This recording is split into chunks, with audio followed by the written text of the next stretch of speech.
All right. Let me pull up my GM journal here. And I can also change some of this music because you're in a very specific place. Bruh. Oh, We're at we stopped in on, right? yes, you have. Okay, cool. Cool. Bruh. I half expected an onslaught of like fucking salsa music. Of what music? Salsa music? Oh, not really the theme of the bro. Yeah. It's not really the theme of anyone. Um, it might go well with Kanagiris. It's just not a sci-fi thing. Seems kind of disappointing now that you mention it. Because Dia de las Muertes is kind of awesome. So, you guys have stopped at Directory Station because you were curious what's going on with the Shinobans that have come here.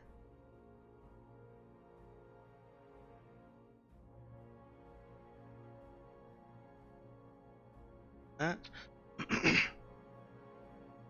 your docking instructions to Directory Station are actually, did we do the drill? We don't need to do a roll for anything.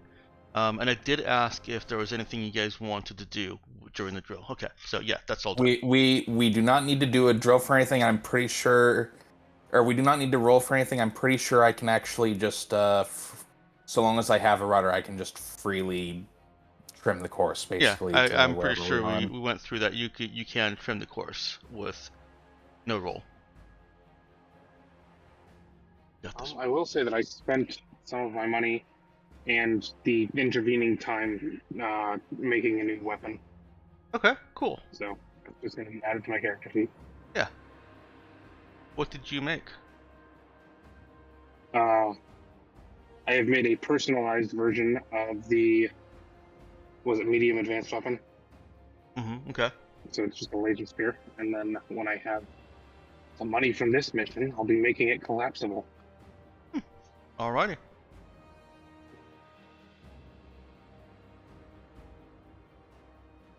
This music gets loud.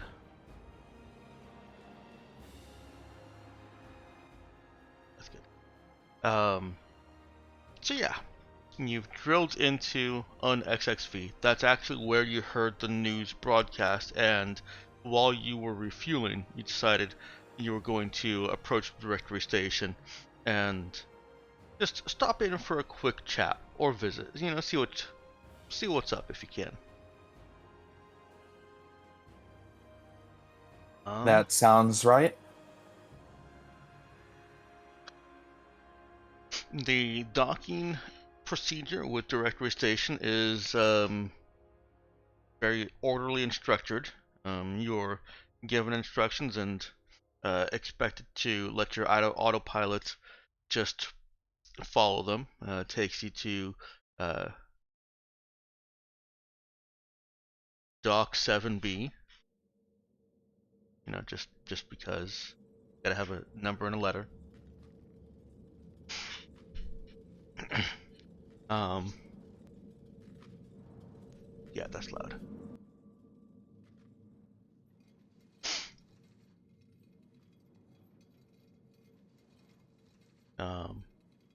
And you are asked what is the purpose of your visit. Move us over to the ship page. Oh. With your mess. And what a mess it is.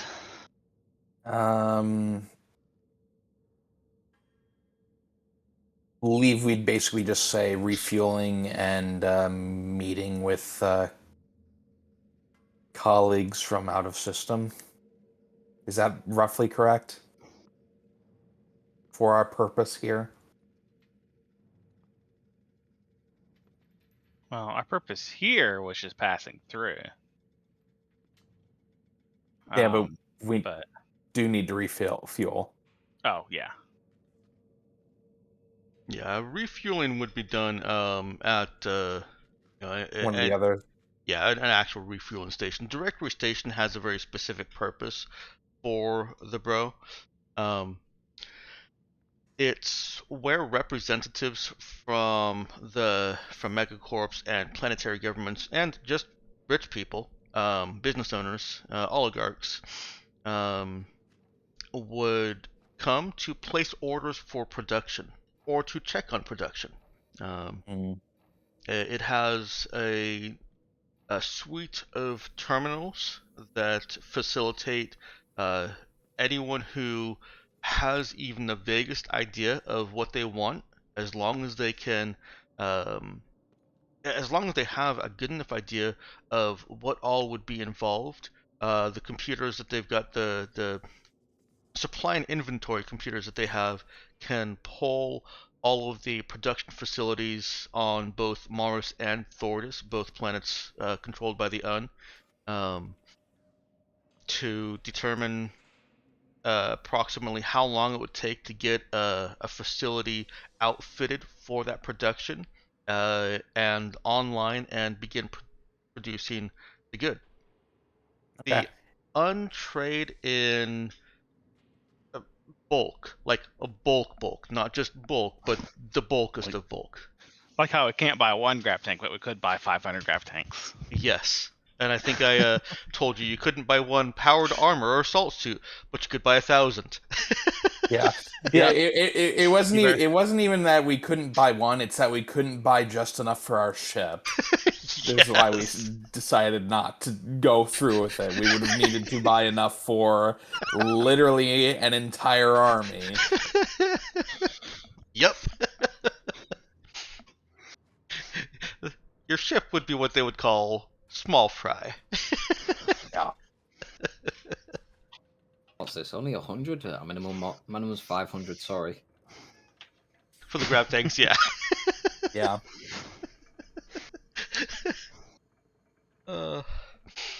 And no, they're not going to help you ship them. You gotta cover that on yourself, on your own. Yeah. They don't really have the most consumer friendly whatever you'd call that. Customer service. Yeah. But no, in that case, I think we'd probably want to say meeting with out of system colleagues who are looking into production run with you, as well as looking into options for our own organization's long term production. What's your organization?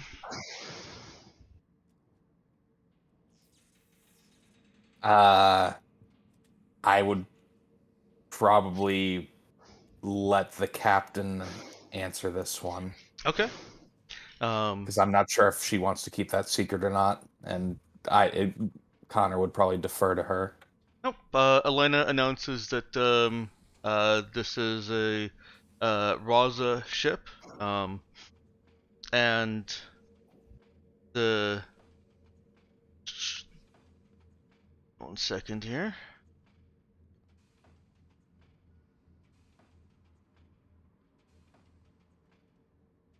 Hang on.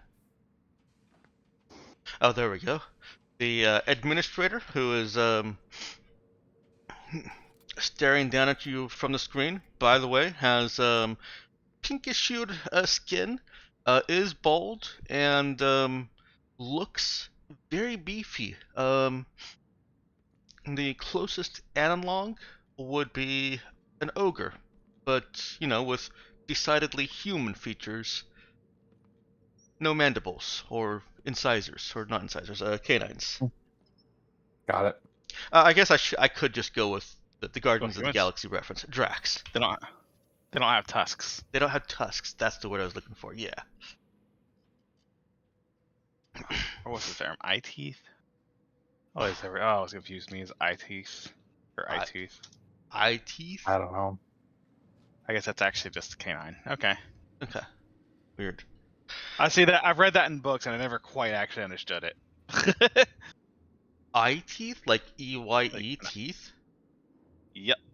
Or I think it's. I don't know if the plural is correct or not, but eye tooth is. Let's see. That is kind of weird. Eye teeth. Yeah, eye teeth is a plural.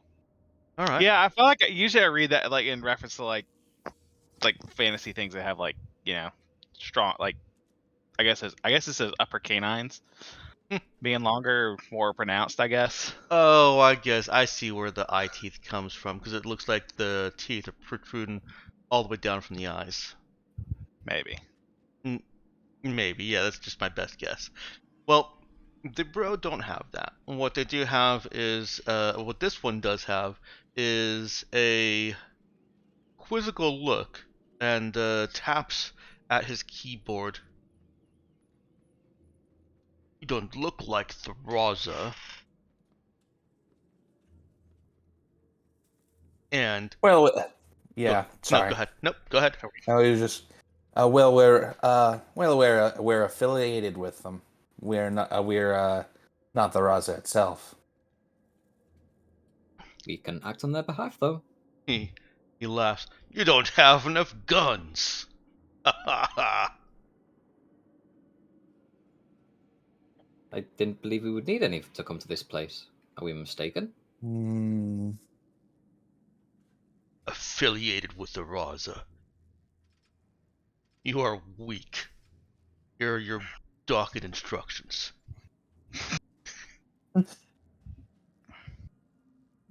That sounds about right. Well, thank you, sir, and have a very strong day. Strength to you. And he cuts the feed. And also with you. I didn't know they were, I didn't know they were beef Catholics. Catholics. Uh, oh man. Well, now you do now. All right. Yeah, I assume you let the autopilot take over for the docking. Yeah. Okay. There's really, like I've said before, there's really no reason not to, as long as you trust the station. Right. And Yeah. Basically, the only reason I only time I them is I don't trust the station, or two, it's broken. yeah, and the Bro have enough guns that if they wanted you to, if there was a reason to distrust them, you probably wouldn't be here. Right. They got guns for their guns, yo. They do Mhm. have guns for their guns. All right. Docking procedure is pretty standard. You are given the atmospheric content of the station. It is perfectly human, viable atmosphere. The Bro don't do anything fantastic or fancy. They are still human, just evolved with a bit of a nudge from science. They're Yeah. genetically different. Yeah. Greasy. And you are met once you're finally ready, and once you decide who all is going. Suppose I could. Oh shoot! Did I? I don't think I corrected this page. Take one real quick. I know we've got Quiet River still. Nope, we don't. Quiet River went away. So did Armstrong. The only NPCs you kept were Elena and Sunny. We gave you some variety. You did. Alright, We worked very hard at it.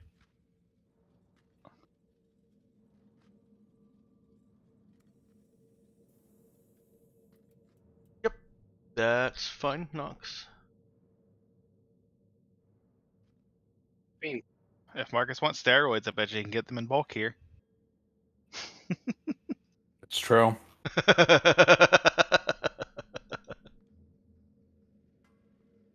There we go. Uh.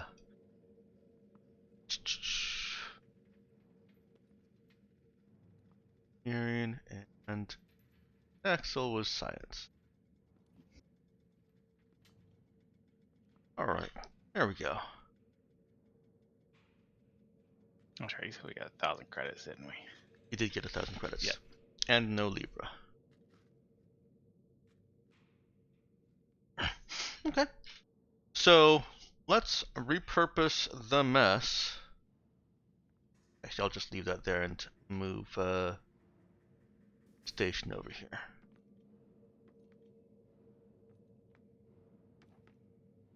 Statoin Station.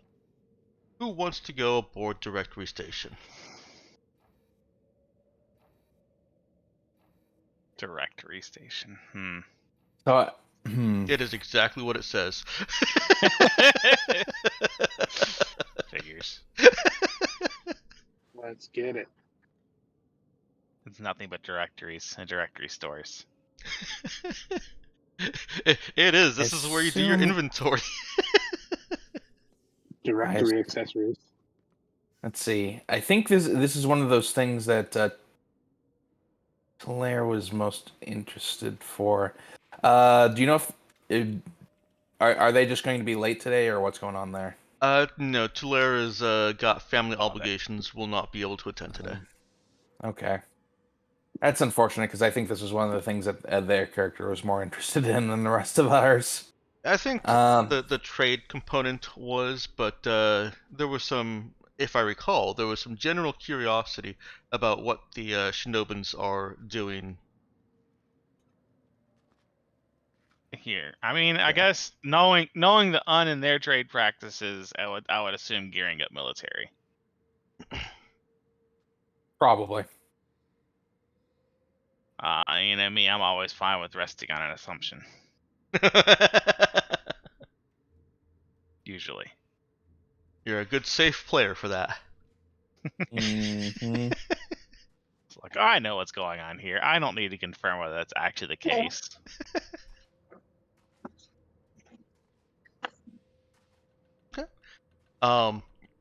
If this is not a stop that you guys want to make, or if you want to just say, spend a couple of hours here and kind of give Tulare, Tulare's character some time to have made some things happen, and then we can loop back around to him and see what that is next week, I'd be fine with that.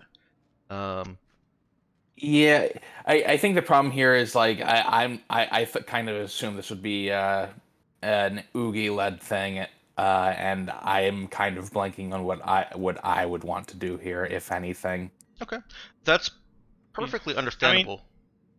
It probably wouldn't hurt, like, in character for us to confirm what Shinobu's doing here, since we established, like, you know, some working relationship with them. Yeah. I'm just trying to think if any of our characters would be involved in that. Like, my character would be able to track people down, but I don't think that's necessarily what we need here. It's like there's not like anyone to track down here. Right. At least that I'm aware of. Right. And Maya is not subtle. Like, it would be like in support of maybe something that Oogie wanted to find, but I can't think of anything to find myself. Mm-hmm. I suppose, does Marcus have anything they would want to do here with regard to the either the Shinobu or I guess the bro? Not that I can think of. Okay. Not that I can think of. Yeah, I think your suggestion of just spending a couple hours here to give Tulare the chance to do what they would want to do is, yeah, retroactively is probably the most reasonable. Okay. Just because it doesn't seem like the sort of thing any of our other characters would be as involved in.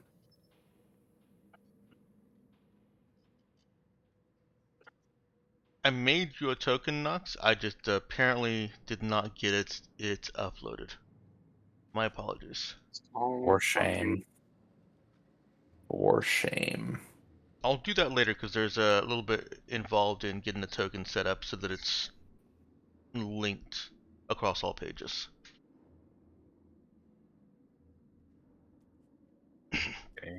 Shame. Yup. Oh. And Ben, gonna need a picture for Marcus at some point. Soon. Yep. So, then we'll just say that a handful of you get off the ship, if only just to stretch your legs and get something that wasn't cooked in a microwave. Or, let's see, who would be cooking for you now that you've got Ivan gone? Nobody's cooking for you. I would assume we probably just got to do a rotation. Yeah, that'd be my guess. Yeah, that's usually- true. That's true. Usually, when you have like a small crew and you don't have a dedicated cook, everyone just kind of takes turns, and then everyone dreads that one day when that one person that's really bad at cooking comes up. Yeah. So who is? Well, you guys don't have to be included in the rotation. So among your NPCs, who is the worst at cooking? Who is the dreaded cook?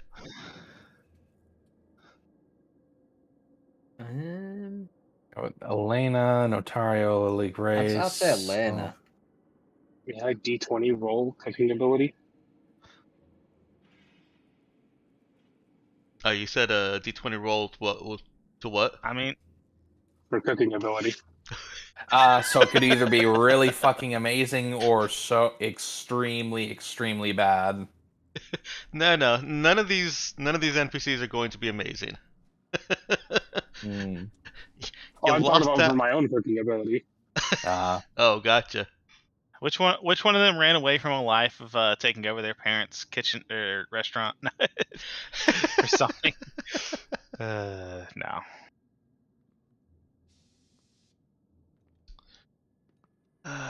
And let's see if this works. Sunny. Oh dang. No, it doesn't because I did not set oh, that's something I could do. Duh. I could make it so that the default token does not have the mouse over, but the token on the the Raza organization page does. Right. Hmm. Did a roll on my die tray. Rolled an at one, so Oh, I see what you mean. So Maya is not a good cook. Yeah, so that the only time that you'd get that mouse over would be when you're actually trying to decide who goes on missions and who goes on your ship. Would that be? I realize that I know I said I couldn't do that earlier, but I just now realized in trying to get the Sunny version that has the mouse over onto this board, I realized that I can do that quite easily. The only problem will be is if you ever have to delete the tokens off that organization page, but you shouldn't need to. I shouldn't need to. No. They can be unique tokens tied to that page. Does that sound Well. okay to you guys? That will take care of my only concern. it is best of both worldsy. But no horse. Yeah. Ben, Lulu still don't really care? Yeah, I don't mind. Yeah, I got yeah. Okay. I mean, I like it, and I'm sure Tulare would love it. I think it would, yeah. Okay. Well, that was my distraction. We still haven't decided who is the worst, but I'm going to go ahead and say that it's Sunny because Sunny just there's no spices, there's no flavor. It's just what came in the packaging, and it's usually a little bit overcooked. At least use salt, you lunatic. What seasoning? No seasoning. Sunny is watching your sodium levels. Sunny knows what your sodium levels are. Boiled chicken breast. There you go. With plain white rice. You are getting nutritional value from Sunny, and that's it. Archibald shrugs and shovels it down. Yep.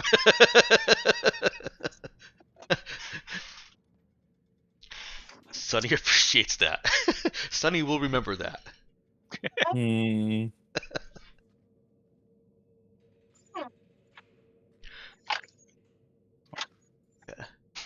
All right. So Sunny is your designated cook, and it is Sunny's day to cook. So Sunny is encouraging people to get out and eat the station food.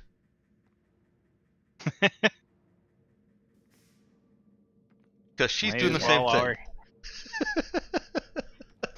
Derelict Probably in go duty. She has left a crock of mashed potatoes with no butter and no salt in the mess. Okay, well now, well that might be a bit too far.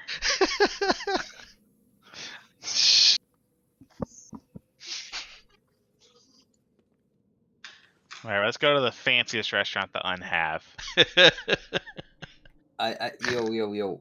If you do you have money, for that? I feel like the joke is probably more. There's probably not such thing as a fancy restaurant for Un. Bro. I can't imagine they really do fancy restaurants.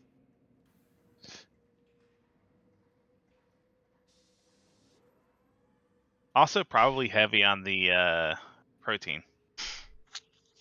Sim, we are tourists and they capitalists. Is Amaya going? I'll move your token over if so. Can't. Oh, hell yeah. All right. I'm gonna buy so much junk food and I'm gonna eat barely half of it. Oh, how weird. Okay, everyone except for Sunny has the mouse over. What is... Alright, I don't know. Nobody And knows. Elena doesn't have the mouse over either.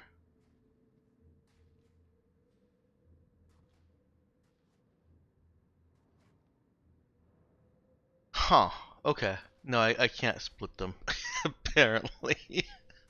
I'll What's figure important is something you out. tried. I'll figure something out.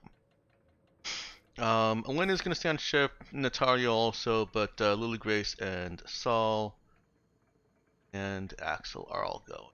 Who is Connor? Are Connor and Marcus going? Max is going. Alright. Go ahead and move yourself over to the directory station box. What you see when you leave the safety of your ship and your airlock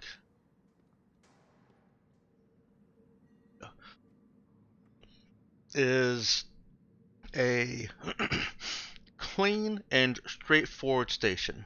There is a hallway into a central lobby. Well, not a central lobby, a central ring. In that hallway, in that initial hallway, there is just one kind of banner ad, and it is just a kind of a mnemonic device to help you remember where you are.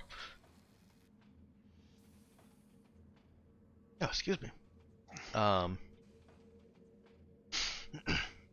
It is just something I hadn't thought this far ahead, but something that helps you remember 7B. At the end of this hallway is a bro guard, and you are led there by your guide so far. You're presented with an administrator upon leaving, who simply checks you for weapons real quick. Nothing that can puncture holes, which basically means no ranged weapons, unless you are. Sorry, nothing that can puncture the hole, and nothing two-handed. So, unless you have the Union submachine gun bolter, then Just sounds like the Union's at a huge advantage here, if you ask me.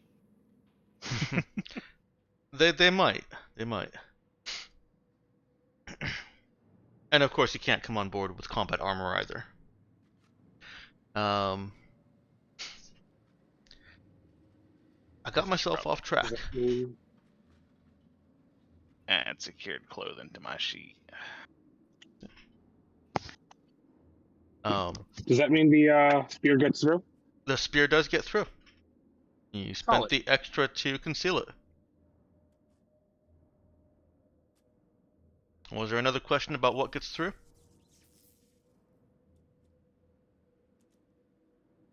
Nope. Okay. The administrator guides you to the end of the hallway, at which you notice that there is a guard posted at the end. It caps, it catches like 3 or 4 different arms. And the administrator informs you that you will not be allowed to venture down any of the halls except where you came from. And you're registered real quickly with a photo ID. If you don't want to be photoed for the guard to recognize you and direct you down the correct hallway, then you cannot proceed into the station.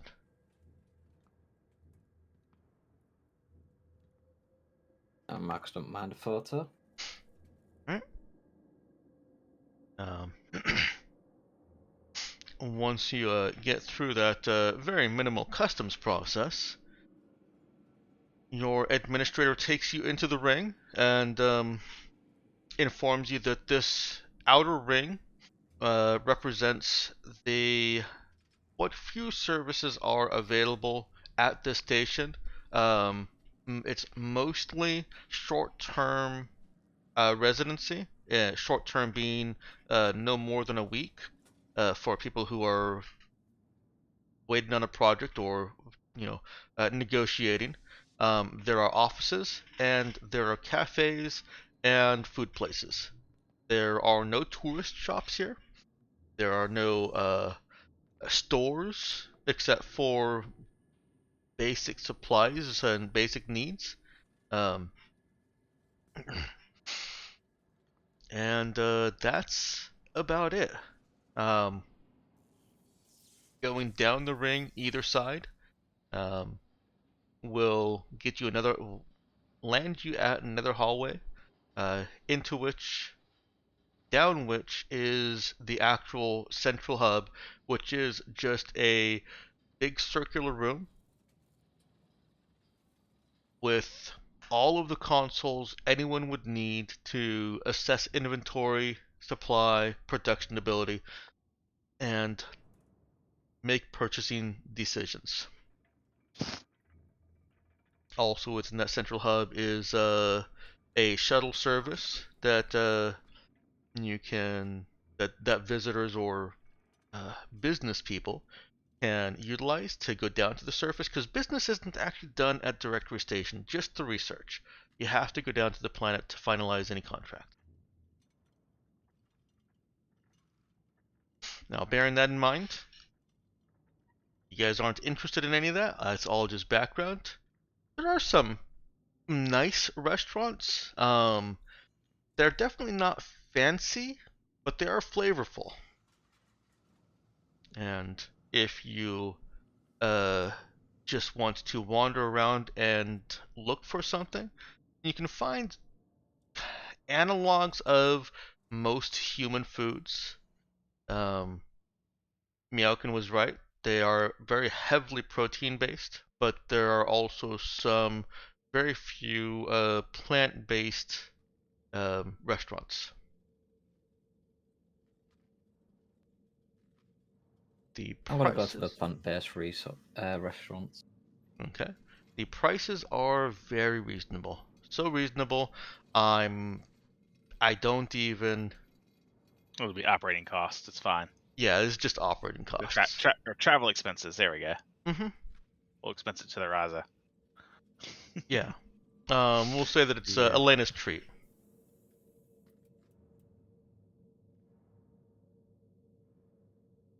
Um, at whichever restaurant you all decide to congregate into or to split up and go your own ways, you see representatives from across the sector. uh, just people that look like they are rich, or people that look like they're working for rich people, business owners, and you definitely see folks from the three megacorps, as well as Galactic Mandate personnel. And one of you, whichever of you has the largest grouping, does see passing your restaurant a looks almost like a parade of uniformed, very sharply dressed in red and black. Well, they look Asian. They look like they're from Shinobu. Um, and they are marching down that hallway past the restaurants in lockstep. You have seen the Shinobans.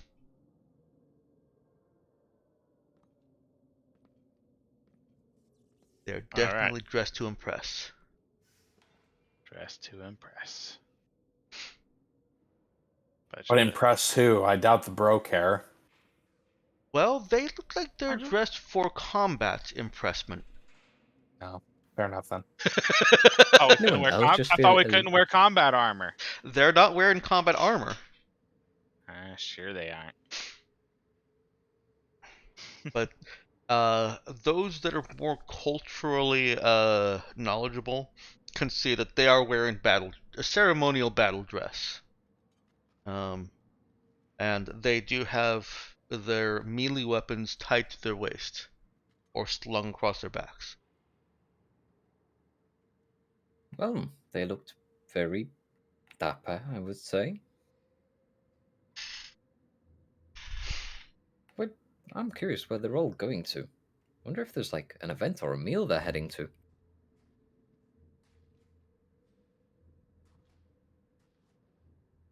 Who's with Marcus right now?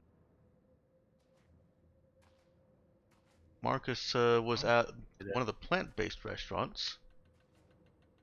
Actually, I wanted to get a burger, so. Yeah. I think Nox, you said Amaya is vegetarian, right? I don't recall. Oh, I thought I'd heard something. I might have been mistaken for I will totally roll with it. Okay. I was actually going to, wherever I went, I was going to get fucking chicken strips off the kids menu because all kids menus are exactly the same. Chicken Yeah. strips, hot dog.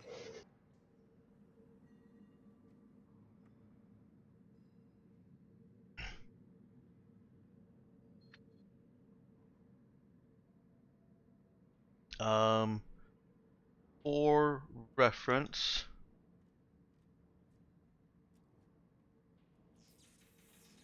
I can't do that one. Hang on real quick. Yeah, Max just went to the punt one because it presumed it'd be cheaper.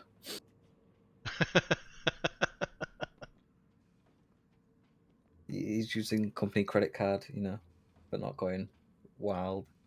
That's fair. Yeah, screw it. I'll break this one out.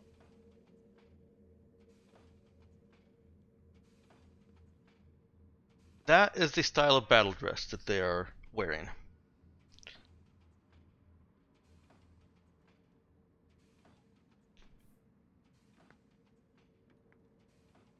Vest, belt. And sword. Oh, and sword, yeah. You gotta have that sword. That's what the belt's for. Mhm. For the sheath.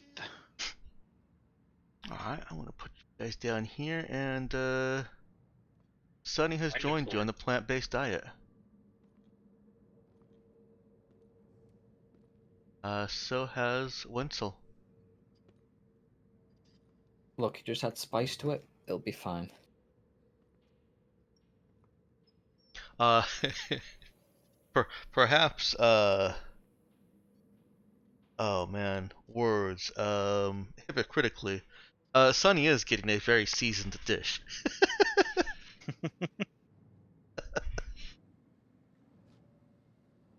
I don't think that's necessarily hypocritical. Yeah, Max is making sure if there is a hot sauce available, he's using it. She comments, almost to herself and almost as if she's fending off some kind of unspoken glare. I'm calling it a cheat day. Oh, were you Cheat cheating the play- crew? Yeah.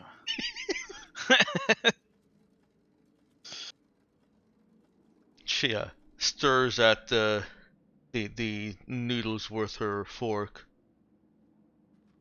The sauce, full of sugar and salt. Right. I didn't know you was capable of eating that with the last couple of meals. Or if you were like weirdly allergic to it. It's important to maintain consistent nutrition on a ship. I mean, I assume she doesn't mind when someone else cooks with seasoning. Alright, it's just probably just a rotation. It's not just Sunny cooking. That's true, but few people see Sunny eating. Sunny is usually locked away in her med bay. Ah, okay. That makes So sense. for all we know, every day could be a cheat day.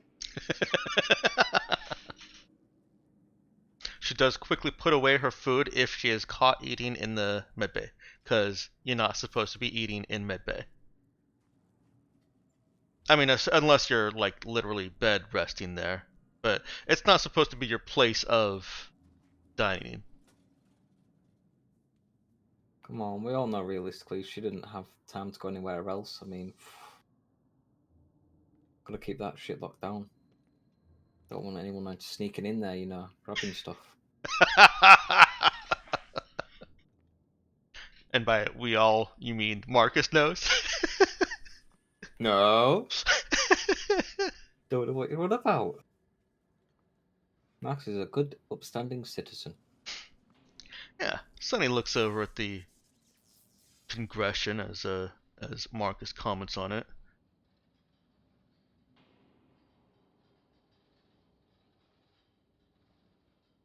Probably buying weapons.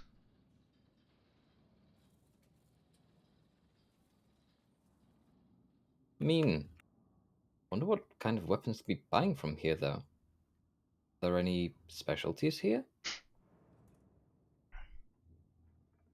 Or is it just more availability? Wenzel pipes up at this point.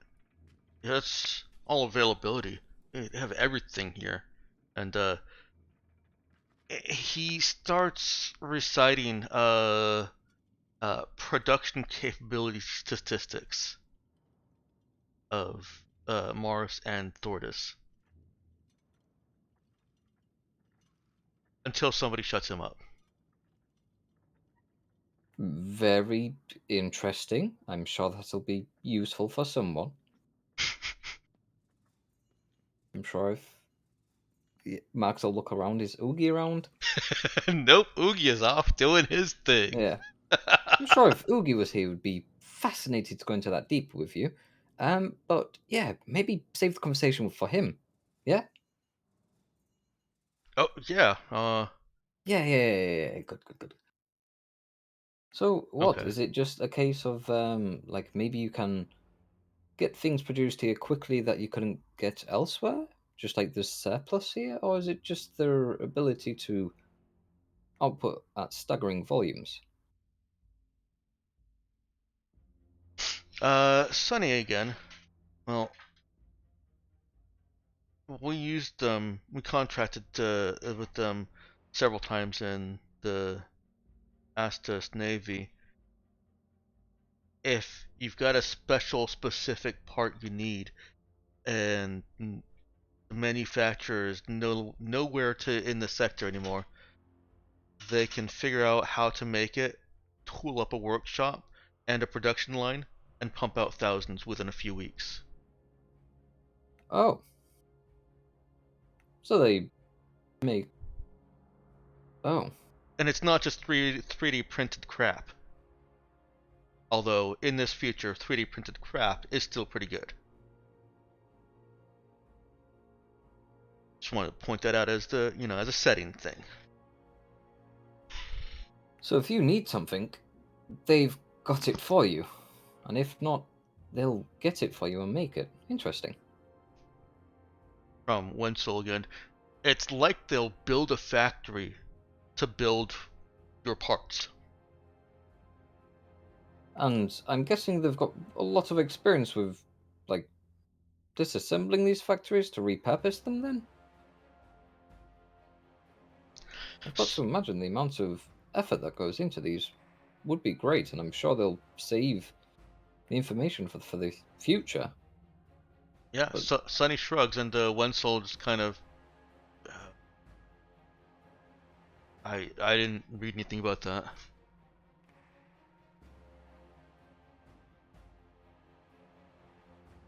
Be interesting to see what it looks like in the future. You know, like after a shipment, you would say, is done, or an order. I wonder what happens to the factories. Can't imagine they'd just keep them open. They repurpose them for a different factory. Exactly. But I wonder what they do with all the previous stuff, though. Oh, we could ask. The administrator who escorted here was nice enough. Now, the only reason I think of this is obviously if you're making a factory, you go through prototypes, trying to get things right. And maybe they discard such things, and I'm curious to see where they would discard them. Because that might give you an idea of what they're looking to produce or buy. If it's bespoke, that is. If it's something off the shelf, then I'm sure they'll be able to get it en masse, but if it's something bespoke, then it'd be interesting to find out what they're trying to order. To see if there's like a, I'll say a throwaway bin of sorts. This one from Sonny. Why don't you just go ask them? You see, it's... You could, poke the bear. Like, ask them, but sometimes, I don't know. I find it doesn't go that well. She shrugs But I and mean, hell, if you want to go ask them, I'm happy to watch.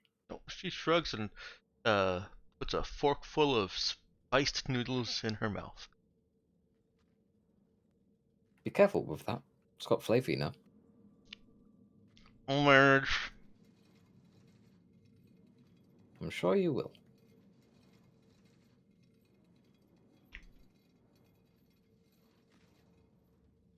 Yes, Marcus is just going to try and tuck into some, well, I guess plant-based noodles.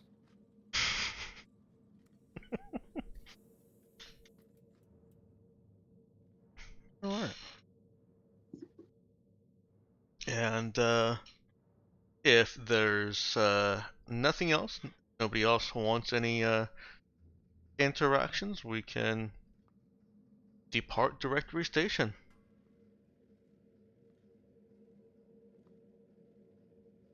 Sounds like a plan. Alright. Y'all had a protein-packed, flavorful meal. And by the way, there were no non-protein options. So if anybody was protein intolerant, this would be the wrong place to go. While we're here, can I just, grab a crate of hot sauce?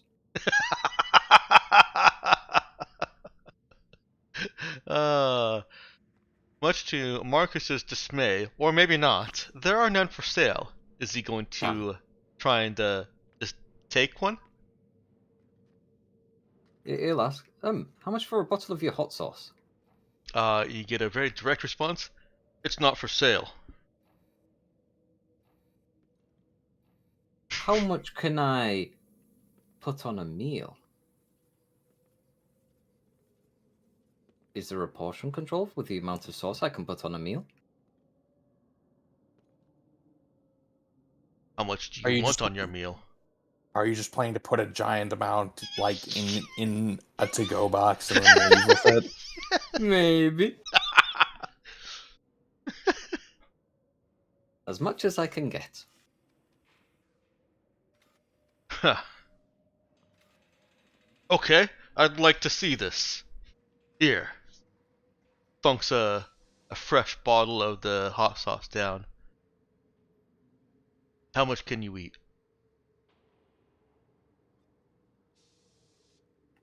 Let's find out. And he is watching intently. Drink it like a soda. No. Goes in real strong, you know, stabs. Eating. The sweat starts coming, starts rubbing it away. He tries powering through. Wipes his face. Oh shit. I didn't wipe my hands. Oh Starts rubbing his no! eye more. Oh. Mistakes were made.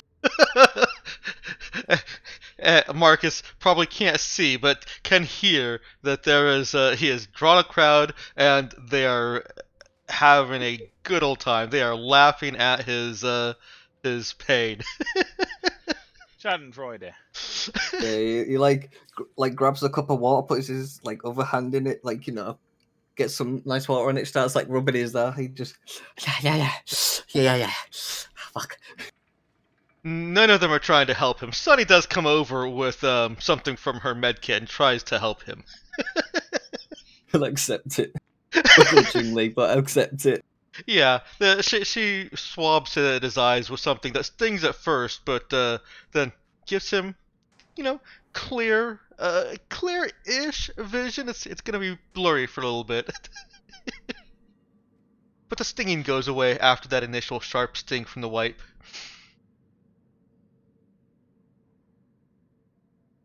He looks defeated down at the noodles. Idiot. The bro are still laughing at him.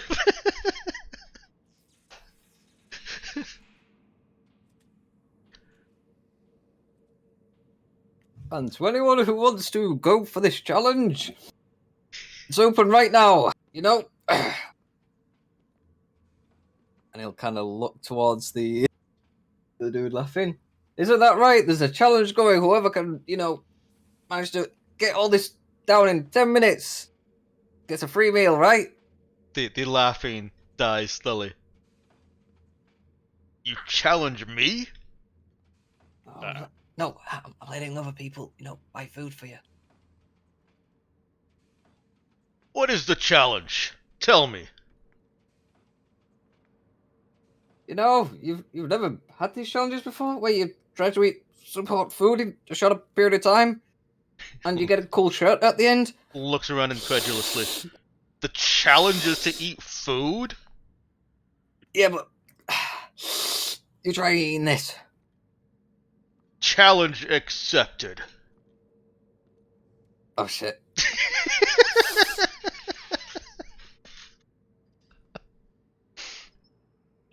Let's see.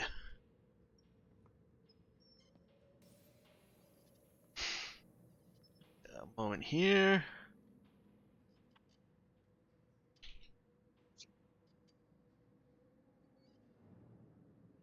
Eh?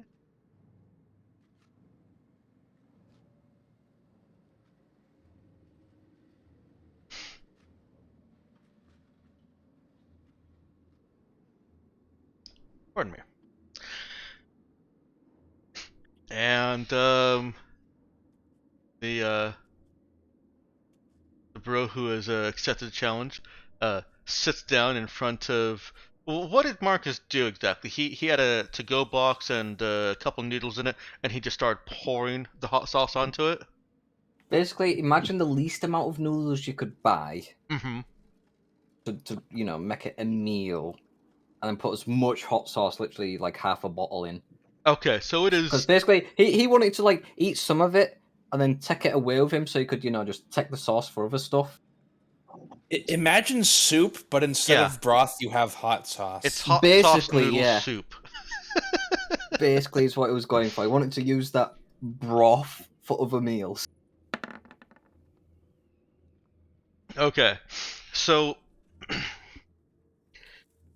the bro that has taken up your challenge has not had the same outrageous reaction that Marcus did.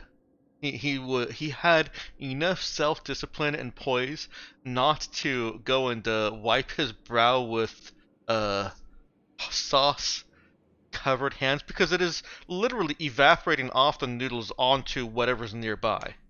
And he has made less of a spectacle of it, but his reaction to eating it was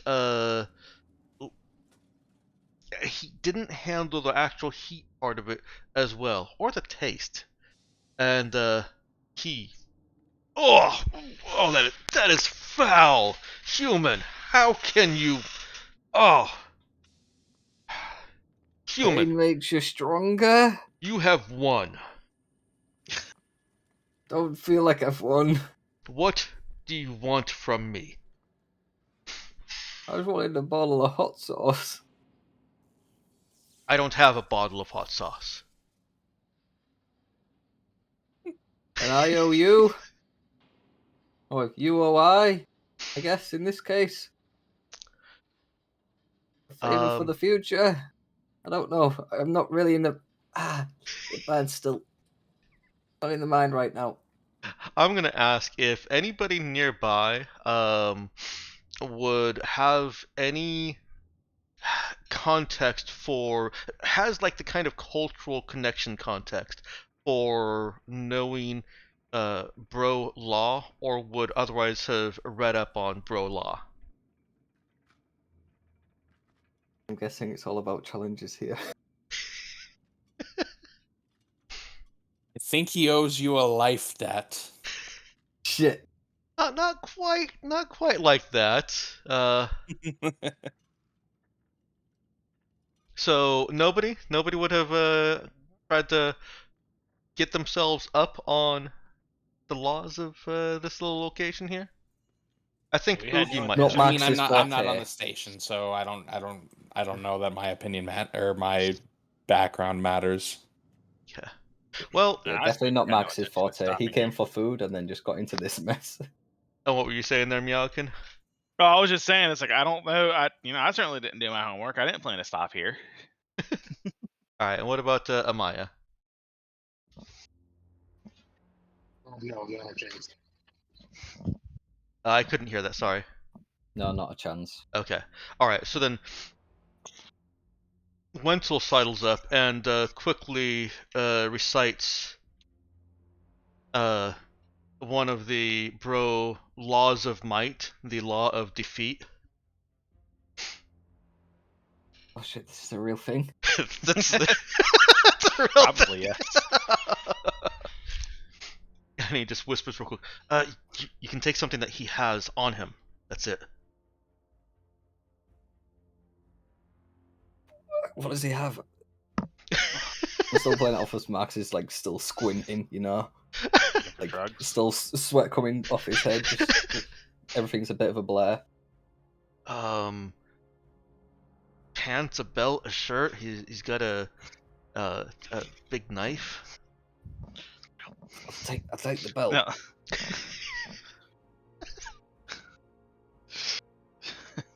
Where's he gonna put the knife? Nah. Never take a man's knife. I know, but where's he gonna put the knife without a belt? Exactly. I have to carry it. Look stupid. Haha. This definitely won't have cultural repercussions. Speak up, human. Your bell? My belt is yours. He starts taking off his belt. His pants immediately fall down comically. I wasn't expecting this to happen when I said those words. His pants do shift a bit, but even if they fell down all the way, you can tell that he's wearing boxer briefs underneath. He does have to unhitch his knife, because if he left his knife hitched to his pants, they would fall. And You're he some guy, you. hands the belt over. What's your name? My name is Loris Redfist. and his fist is red. Pleasure to meet you. Name's Marcus. Marcus, you have a strong gut for such a puny human. More of like a hatred for myself, I think. Ha! Hatred is a powerful muscle. I can imagine. Oh, definitely want to see you again. You are a laugh and a half. I'd love flavors to see you. Claps a hand down on Marcus's shoulder hard. I look forward to seeing you again, Marcus. You too. You too. Right, where's the ship? I need to go lay down for a bit. Oh. I'm in pain. Take your meal with you. Oh yeah, I forgot about that. The whole point of this. I'll just grab it, put it under his arm. Right, just lead the way for me, please. Axel helps lead Marcus out. Meanwhile, while they're leaving, Axel is reciting the other laws of might to Marcus. I probably don't need to put them in chat because I don't think Marcus is actually paying attention. No, he's just kind of like, yep, yep. Oh, really? Wow, yep. One thing that might trigger some attention is that Marcus apparently did physically challenge this the bro. Again, not successful. Yeah. Achievement unlocked. Oh man. Can't say that was a smart thing to do, but it was a thing to do. I mean, Marcus was just trying to encourage people to buy food because, you know, he figured if everyone's laughing at him, he might get others to indulge in this misery. Well, Worked a little bit. he got his to-go box. Yeah.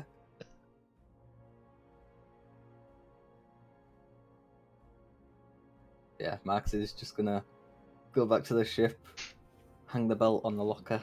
Now, One-Soul is escorting him to medbay. Okay. And he quickly chimes in. Sonny sent me an order. You're to wait in medbay with your noodle box, but don't touch it.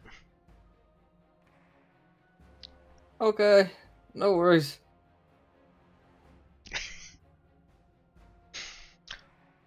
Not too long after, Sonny comes in, looks over at Marcus.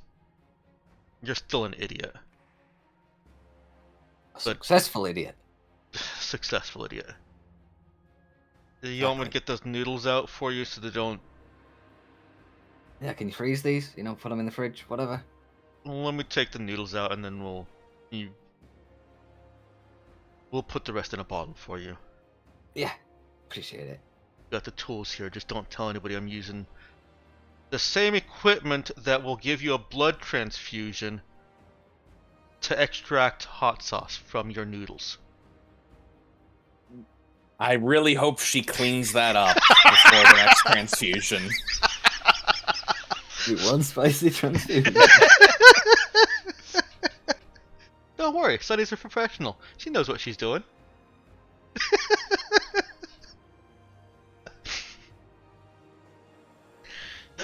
And she'll extract the hot sauce into a however much Marcus put on there of a bottle. He tried to go bold and do half. Then he got half. Yeah, he didn't want to go all out. He was trying to be somewhat reasonable. While being unreasonable.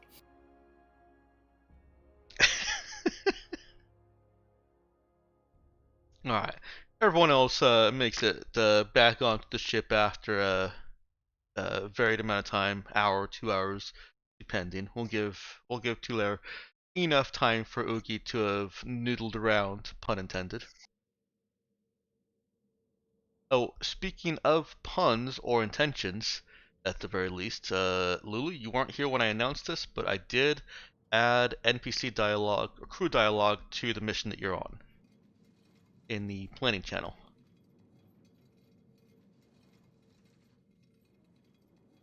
It has just a little bit more information for y'all. Speaking of, I guess you still sorry. have it. What's in what? In the planning channel, under the Beyond the Veil 2 mission, I've added the NPC dialogue that goes along with that mission. Okay. Speaking of, I guess you still don't have a token for Riley, huh? I do not. Wow. Yeah. Not that I can say anything. I didn't even do my homework. I was I spent more time coming up with a good picture and token for one of the NPCs that you saw pass. Oh, okay. Let's see. Do I have them both?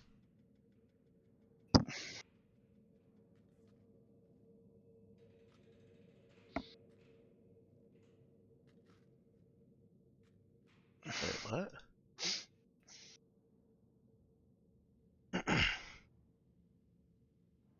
Guess we did a little more than take note of their passing their presence. Oh well. What's that? I guess we didn't really do much more than just note their presence. Oh But yeah, that's fine.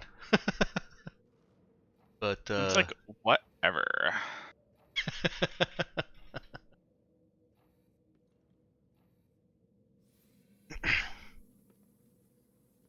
I'm only posting these because I think you, Meowkin, will be greatly amused by one of them. Do not pursue Lubu. Almost, Isn't it? almost. It's gotta be. I think that's it's not Cao Cao, is it? Nope. Look at the Is it? eyebrows. It's all on the eyebrows. I don't remember the eyebrows, unfortunately. This one has very distinct eyebrows. It's Tai Yeah, Chi. you're probably right. Tai Chi. Oh yeah. Yeah, I just know. It's like eyebrows is not something that I take much notice of. I should, because it's a very like distinctive feature in a lot of people. But I don't. I don't I'm eyebrow blind. much. I do notice eyebrows. Quite. Okay, I guess I do. But with him, just that they were so distinctive. Yeah, I don't remember that. I didn't. I need to play more of those games. Yeah. Oh well. So that's why you don't have a Riley token. That's fine.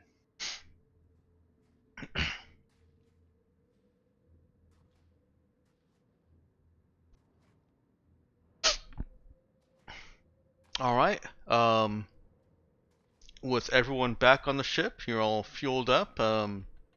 Oogie is going to retire to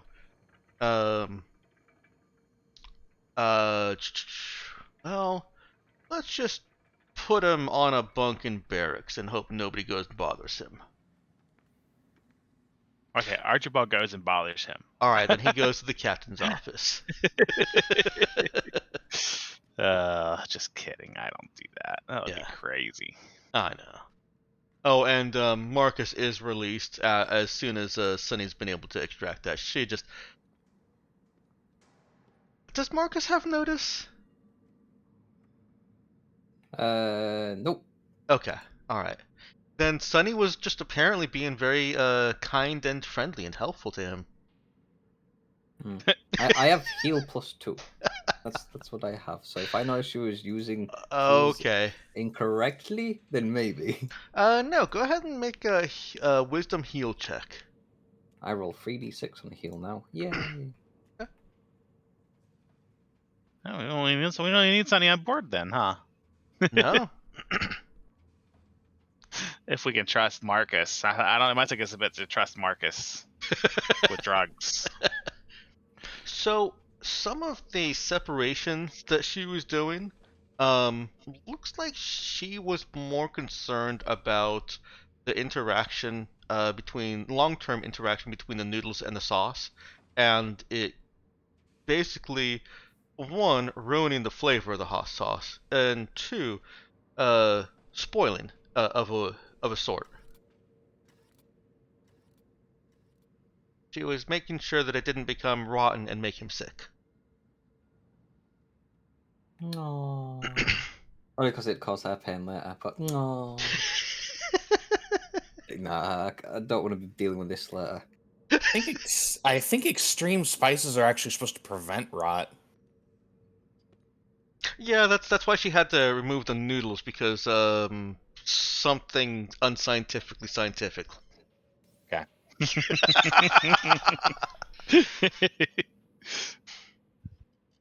Yes, you don't want to get too specific because I didn't actually then know there's that. going to be an argument months down the road. Yeah, I didn't actually know that the extreme spices did that though. So, I mean, that's good to know. I would have. I actually kind of thought the opposite. That they cause so much pain that they must necrotize everything. I mean, I guess it could. I mean, I'm pretty sure extreme spices can actually damage your interior. But it's not a matter of rotting. Yeah.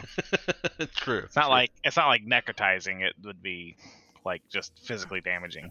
It prevents bacterial growth because it hurts It's- for a reason. Yeah, Because of the acidity. No. No. No, the spices Capsaicin. spices aren't acidity. Oh, it's capsaicin. right. Well, that's the typical spicy thing. Anyway. Yeah, I guess that's the most common thing. Yeah, but I guess there's probably other stuff. Yeah. It's basically a defense mechanism of the plant. Okay. Basically saying, you don't want to eat me, I burn. And the Yeah. people are like, this is delicious.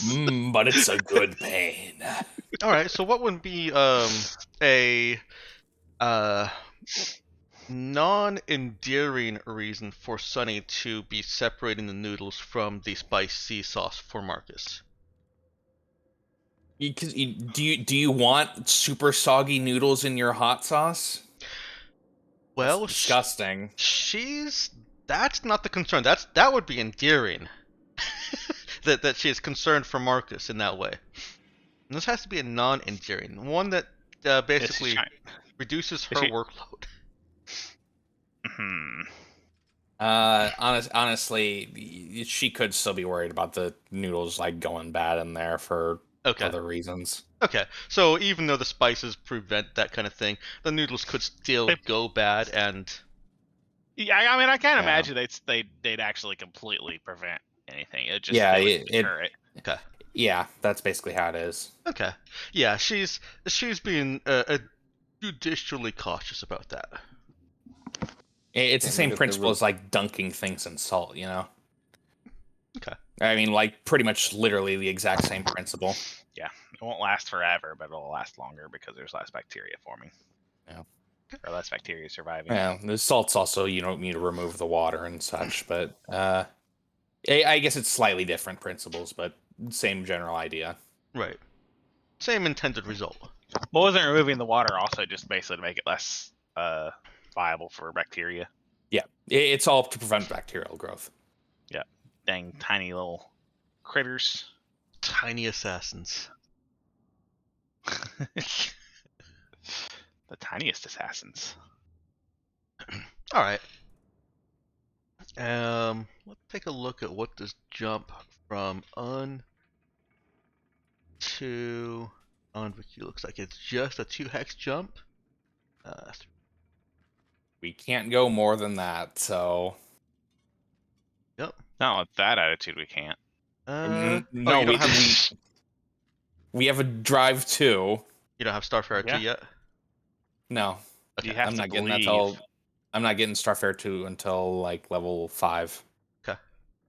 I grabbed the one unique gift instead. Right. For level 2. You just have to believe in the heart of the stars. Funny you should mention that, where you're going. No reason. Where we're going, it's the fucking Yu-Gi-Oh dimension. I can't believe it. Oh no, we're gonna get into the Shadow Realm. So it's on this spike drill, which I believe takes only 3 days, unless you want to trim the course. Is there any reason not to trim the course? I don't think so. It's Yeah, a so it's a known trim the rudder. course. Yeah. Yeah. Which should make it 2 days. Hmm. I mean, I guess now that I'm actually paying you, a reason not to trim the course would be you get paid more. Yeah, we're still trimming the course, just because it doesn't actually like. I assume we still get paid when we're not on immediate missions, Yeah, you do. and presumably that someone might decide to give us a bonus for being effective at our jobs. So Yeah, like and getting things done quickly. say a number of days vacation equivalent to the amount of time that you save trimming the course. Yeah. So really, I'm giving us like you guys owe me. I'm giving us all like 6 weeks more vacation time every year. It's nuts.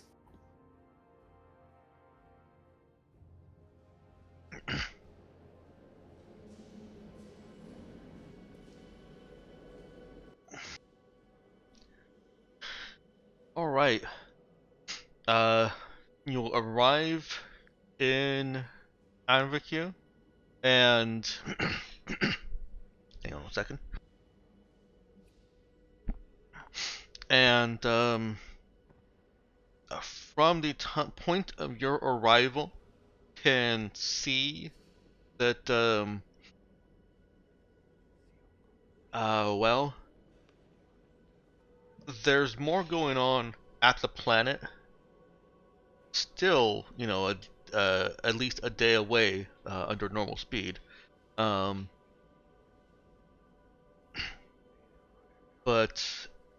you can see that there's more ship activity surrounding the planet than is usual for Phaeton. Phaeton is the planet that you are assigned to go investigate. And I'll say that when you come out of Metaspace, Riley and Saul are both on the bridge. And it's at that point when Riley and Saul have that little conversation snippet. About loops. About loops. Mm-hmm. Gotten all loopy.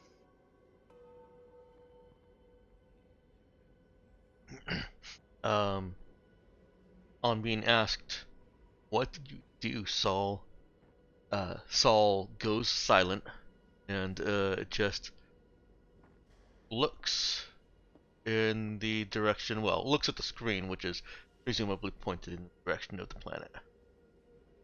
Vaguely see a greenish blue marble out there.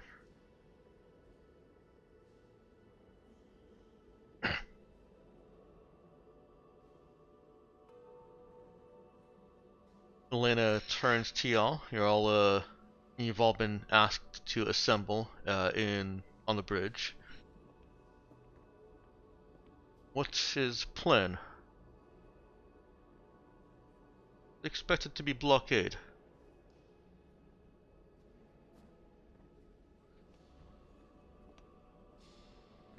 Sorry, she's saying there is expected to be a blockade, or there was expected to be a blockade. Is expected to be a blockade. All right. So, you know, I don't even know if we even made note of Saul being from. What was Saul originally from Phaeton? Like before you added that note? No, he actually was originally from Phaeton. As soon as they get a name, Okay, they've well. got a homeworld because I draw the name Yeah. from the homeworld. I thought that was the case. I don't think we made that decision knowing that, though. You didn't, because I hadn't relayed the information. I had it, but I hadn't relayed it. Yeah. Interesting. When So that was a well made decision by us then. Yeah. Oh. We're Well, very clever like that. When I got to add in the background, I was like, oh, well, this works out. I guess that's who the conversation is with.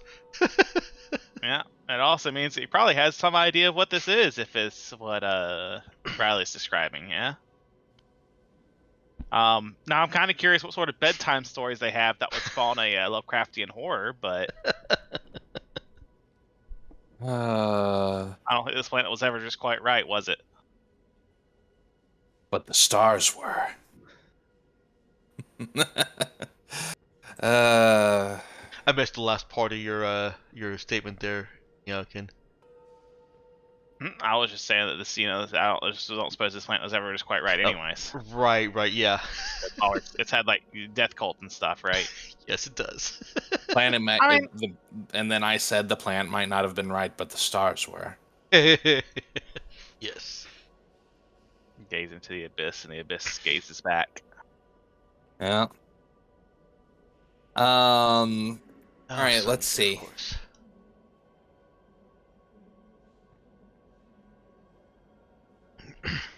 Riley is How many also ships? there. Sorry, what's going on? I was just gonna say Riley is also there, just not represented on by a token. Right. How many blockade ships do you think they have?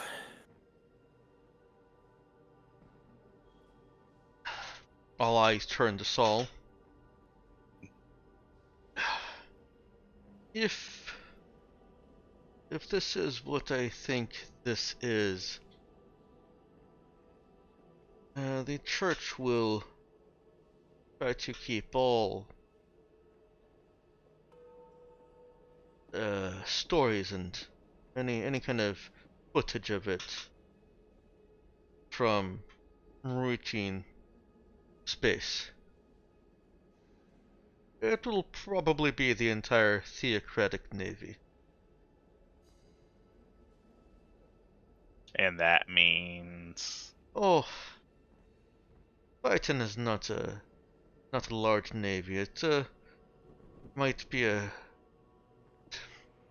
couple cruisers and patrol boats and corvettes. No more than half a dozen of anything, except for fighters. Produce a good number of fighters, not enough lovers. Alright. From Riley. Ew. Well, they can't keep all their fighters out at any one time. Pilots will need sleep. So that's something. Do you think they'll be? blind spots. Do you think they'll be running fighter patrols then? Think they'll have all ships on patrol. Alright. In that case, let's see. Should we ask what you're expecting to find down there, Saul? No, Seem, please don't. This doesn't seem relevant. mhm. I think at this point, Connor is basically like noted down, like ship numbers, and then could I basically use based on like his knowledge of like how these sort of things tend to work with like piloting and stuff, like actual starship experience. Could I basically chart out not necessarily like exactly what the patrol path would look like, but what Connor could like guesstimate a probable patrol path would look like to maximize coverage of the planet with the ship numbers they've been given? Yeah, he probably could. He could certainly make a best guess assessment based on Saul saying that it'll have I think a couple cruisers. He said, a few. So getting more specific for him, he doesn't know exact numbers, but he does know that there are at least 2 fleet cruisers, and then no more than a half dozen heavy frigates, corvettes, and patrol boats, and then he would estimate that about a dozen strike fighters would be in the air at any one time That Or- makes sense. in orbit. Probably. Would they be flying? I guess Connor would ask that, but is planetary practice that they fly in squadrons, or would they be individual? They are in small squadrons. The larger the ship, the less likely it is to have escort, but they'll try to maintain a maximum coverage net while still being near enough to support each other should anybody be trying to run the blockade in or out. Right. Connor's mostly asking because he wants to know how much coverage he can expect, not necessarily what they're going to run into, but just like see if they can find if there might be gaps. With the number of ships they have, Connor can already. I don't even need to ask you for a roll of this. Can already know that there will be gaps. All right. They don't have enough ships. Now, ship sensors are far and wide. You do still have to contend with that. But there's definitely going to be gaps as far as combat distance. Mm-hmm. And another loud trap. Yeah. All right. Just all those, I guess. Let's see.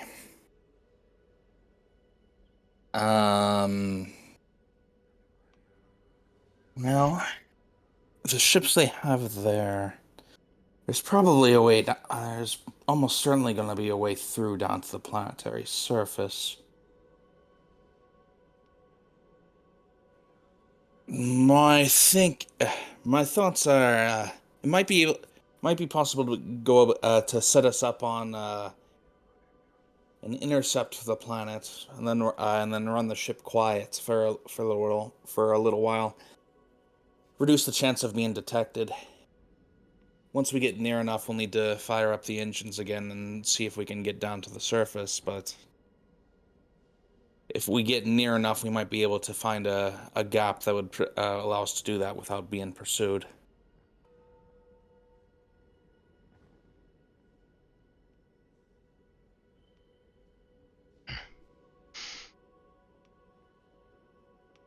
Elena looks over the other members of the mission team. This is this is your command. At mission go time, your decision. You tell me what you decide. Well, I don't have anything better to suggest. It's too many ships to fight. No, we won't want to fight them anyways, even if we could. Yeah. We're not here to take down the ships. We're not even here to take We down do the need to get theocracy. past them. Right. If we actually run the risk of combat, we'd either need to dive down quick to the planet and try to lose them somewhere, which is risky. They'll probably know the surface better than we do. Or we run.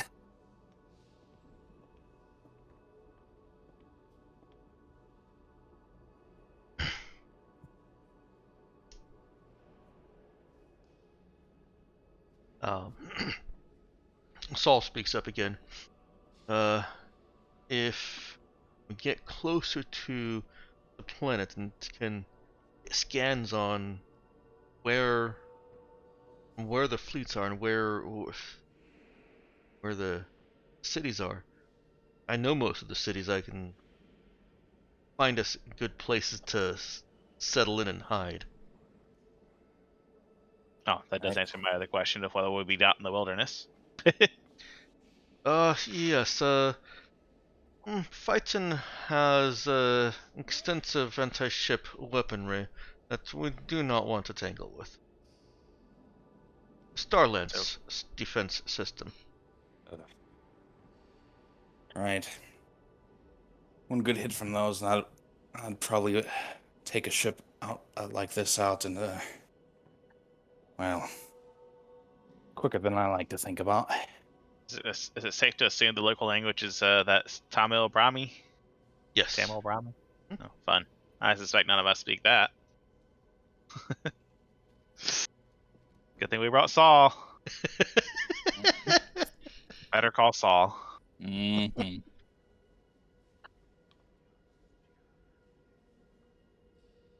Yep. We knew exactly what we were doing. Yeah, absolutely. We planned this from the beginning. All right. In that case, yeah. Let's try to get close enough to get a scan off, and then we can try making a run through the blockade. All right.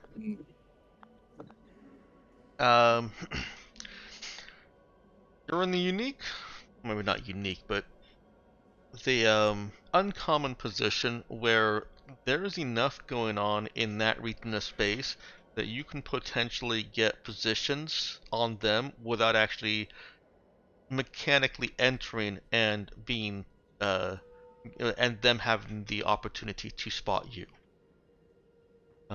Right. Basically, without triggering any alarms, essentially. Yes. Mm-hmm. Okay. Yeah, let's try getting into that region of space then. Oh, sneaky beaky. Oh, sneaky beaky. Mm-hmm. The marmoset doesn't have anything that specifically helps with that. But I think it has advanced scanners, doesn't it? it does have the survey sensor array. Yes, that's right. Patrol boats do. Yep. Yeah. Gratuitous. So it's a maneuver that would take extra time to be safe about it, unless you just wanted to fly up to the edge and slowly decelerate, trying to keep something at your back, etc., etc.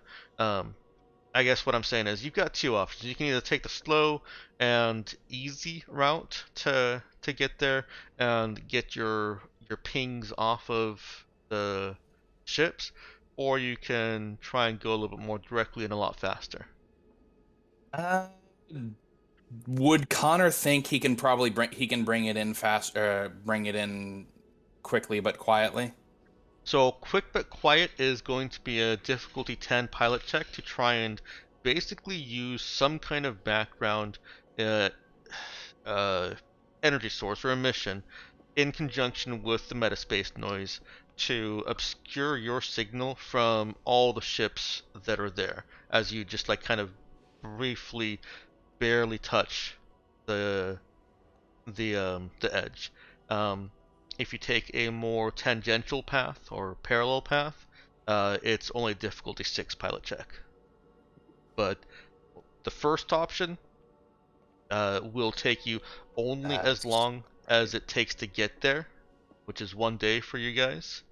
You can't trim the course on this one. The slower option is going to take that day plus 3 more. I think let's go ahead and take the quick option. I'd actually automatically succeed on the slower option regardless. But I think let's go ahead and take the quick option here. Does stuff? Oh yeah, it is. No, this isn't a spike drill related check though. No, I mean the slower option is difficulty 6, right? Oh, you succeed based on numbers, not foci. Yeah. Gotcha. Yeah. That's yeah. what I'm saying. Yeah. Okay. Gotcha. I gotcha. Yeah. I read too much into that. Yep. Yeah. I'm gonna go ahead and take the quicker option. Okay. Assuming that's everyone's okay with that, I'd probably explain the risks, but if time is a concern, then moving quickly is useful. Plus, the longer we're out here, there's not too much risk of us being caught out here, but with all the movement in the system, it makes me a bit wary. Look, you're the pilot. You think you can do it. we'll have to trust you. All You're right. piloting anyways. Well, in that case, let's give it a go. Okay.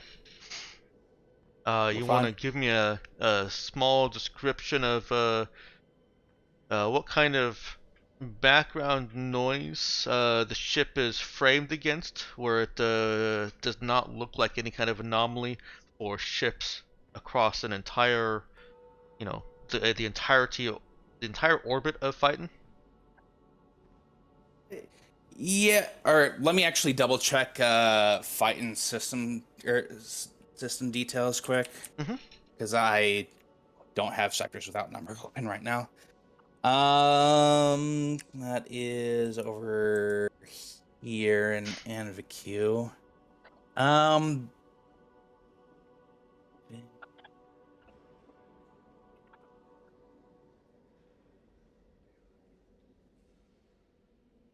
And we are heading toward Phaeton, not Vig. Right. Correct. Okay. In that case, what I am going to try to do is I'm going to try to use basically what is ultimately a gravitational slingshot sort of around the sun.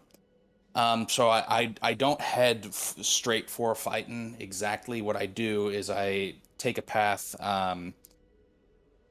basically towards the center of the system and loop us around the sun using the the extra energy from the gravitational um, you know interactions to essentially launch us on a course for intercept with Phaeton.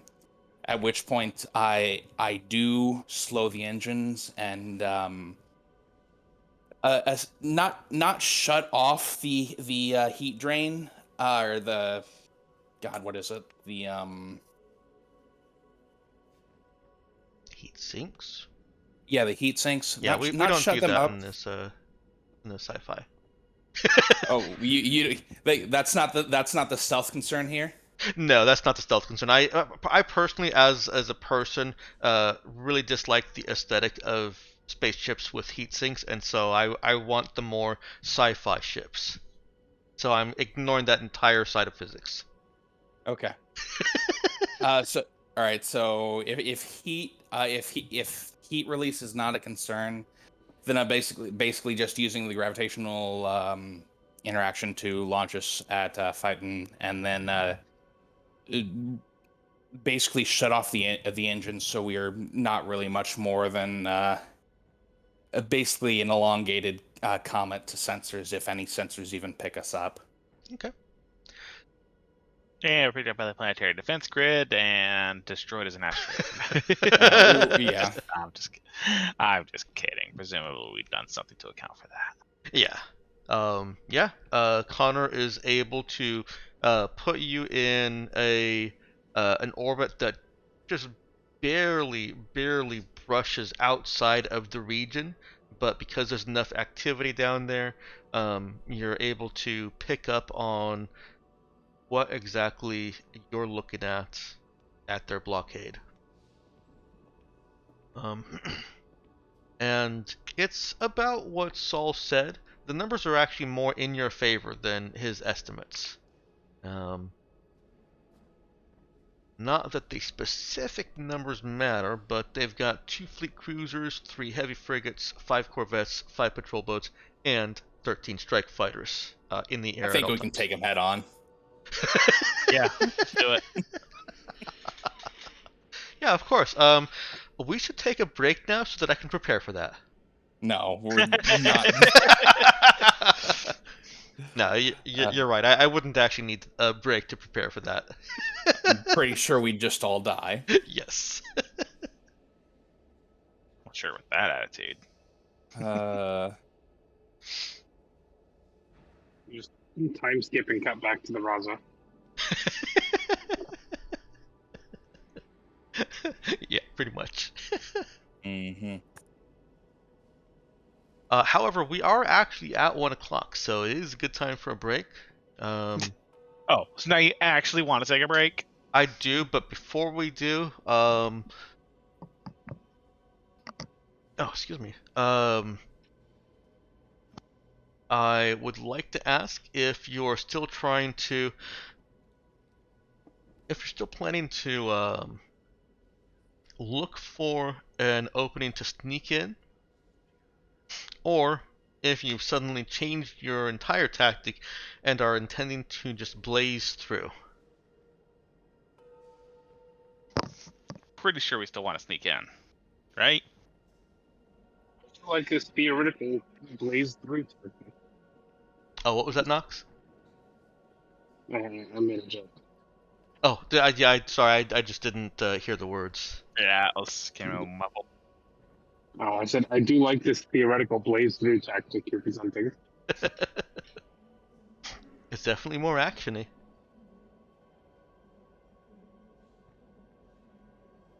No, nobody non-jokingly for blaze through. All right. Suppose we can come back to sneaking in.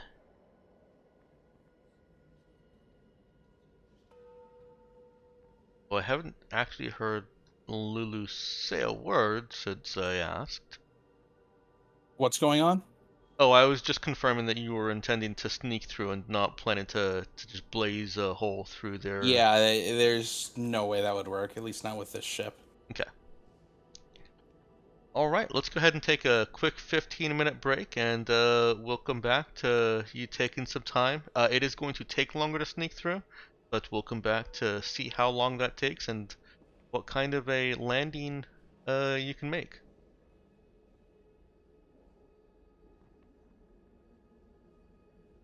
Let's go ahead and bring ourselves back into frame and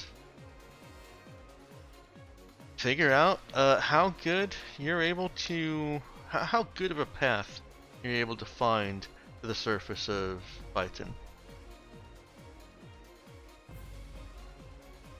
So the couple of things that Connor knows that he will have to contend with are obviously the blockade and the sensor network that the blockade presents. Of perhaps greater concern is the physical power plant powered ground defenses and ground sky survey systems. So, the planets have bigger systems than starships do. Right. You've set yourself up nicely to get a good scan of things, as it were. And now you're looking for holes or weaknesses in that setup. So go ahead and give me an int program check, Okay.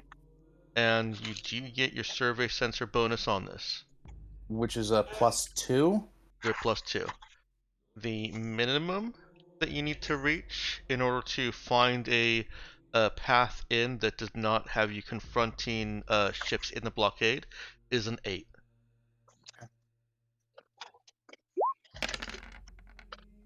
Oof, that is 14. Yeah. That Reminder that I do have specialist programs, so I do get the 3d6 on it, as Yeah. opposed to hacker. That was very helpful, because that got you 3 separate options to choose from. In increasing difficulty, not by how much better they are, but by how much closer they get you. Mhm. And I'll go ahead and leave the actual difficulties attached to each of them on there. So the city that you're trying to get to is Vuthli. There are other nearby cities and villages that can supply transportation, namely Grothox and Uzalden. And there's also a mountain range that can help to mask your approach. Pretty much all of these approaches rely on Mhm. those features. Um, if you do not choose the wilderness right outside Vothli, then you can simply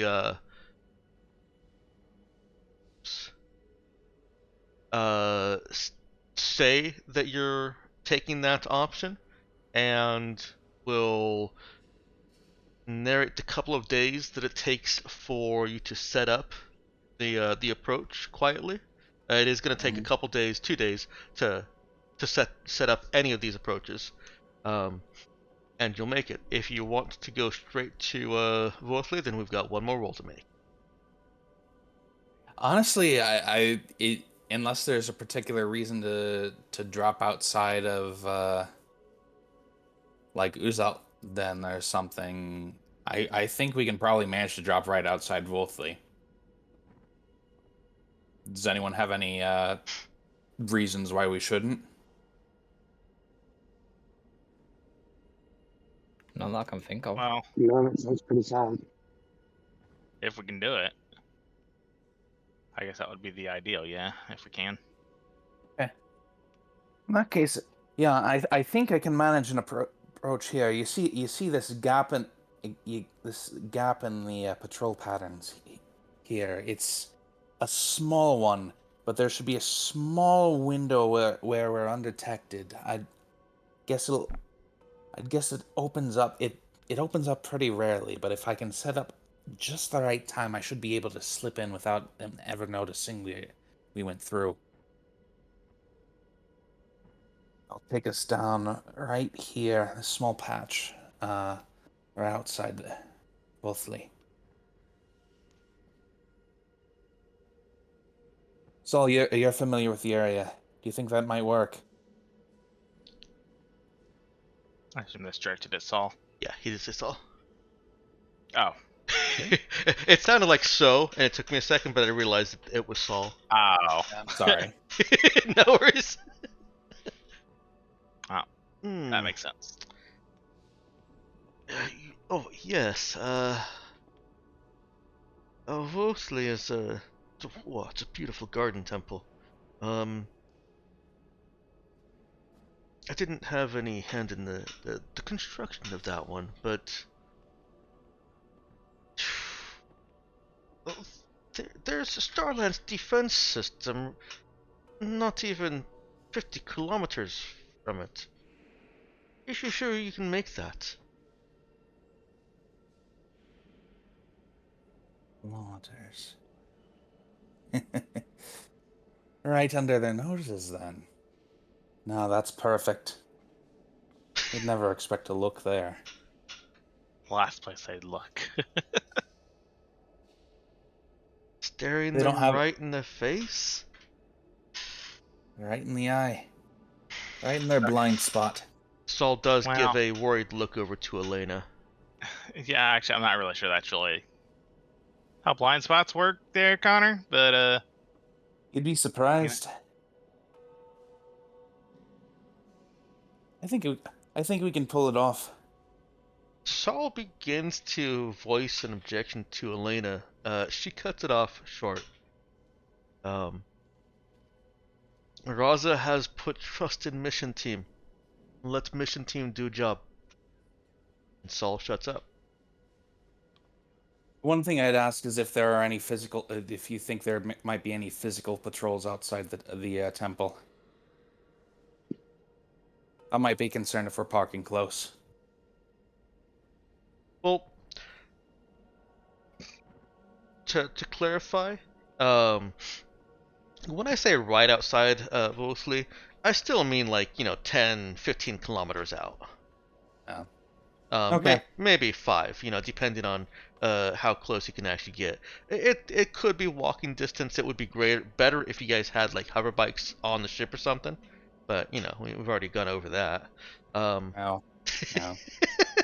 Sadly, we do not. Maybe we need to free up one mast to have some hover bikes on the ship.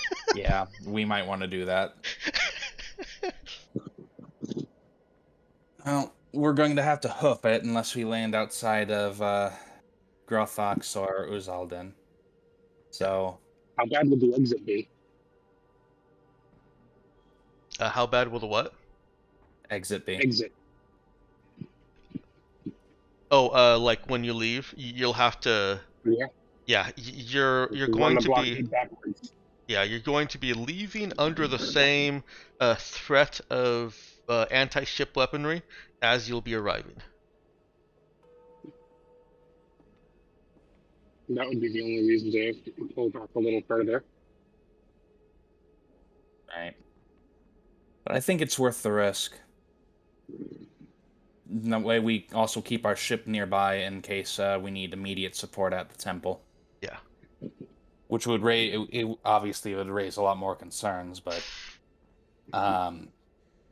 if situations should call for it, it'd be useful to have on hand.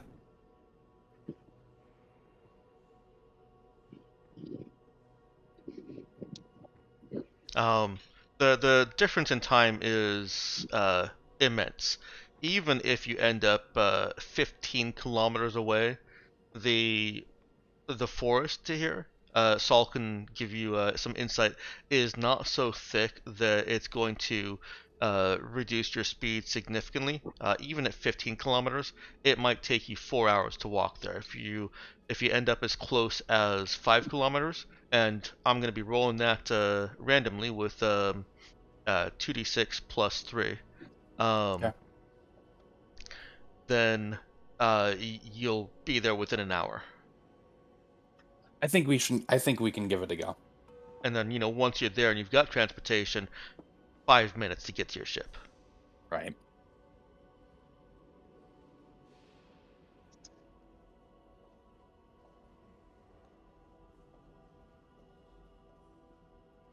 I can manage it.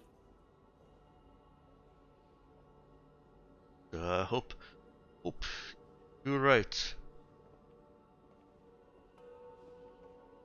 Hunter, set in course. Or whatever it sorry. is you need to do. Aye, Captain. I'll get right on it.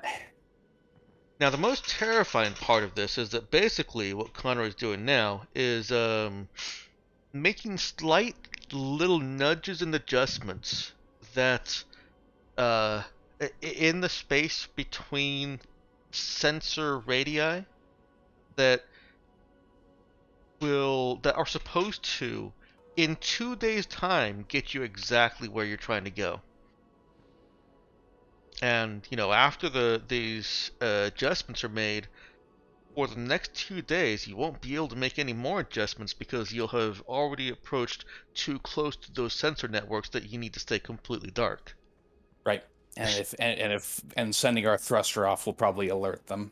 Absolutely. The ship is going to be dark. You won't be able to use your microwave. You're going to be eating cold mashed potatoes with no butter and no salt. Full of Now- hot sauce. Hold on, we can't add butter and salt after the fact. Sure, if you like cold butter on your mashed potatoes, just bite into it like a lump. Cold butter? I mean, you just got. Wait, now hold on. How are we getting mashed potatoes? Or wait, are we making the mashed potatoes in advance? Or? Yup, these were all Yeah. leftovers. Because no Oh, one ate boy. them back on the when we were at the station. Yep. Okay. We'll fire up the laser spear, and we'll just melt some butter the old-fashioned way. That's true. You can't use any thermal weaponry you have. Those aren't enough of a heat signature to really concern yourselves with. It's No. mostly the ship power plant that you really can't use. No. Yeah, I mean, how powerful of a microwave do we actually have? Very. I'm pretty sure thermal weapons are much stronger than your average microwave. I'm rolling pilot. If you had a way to externally power the microwave, like generators around, then you could probably use it. You don't think an A cell will work? No. It's at least a B cell. What? For a microwave. I got a 12 on the pilot check, Dex. Okay.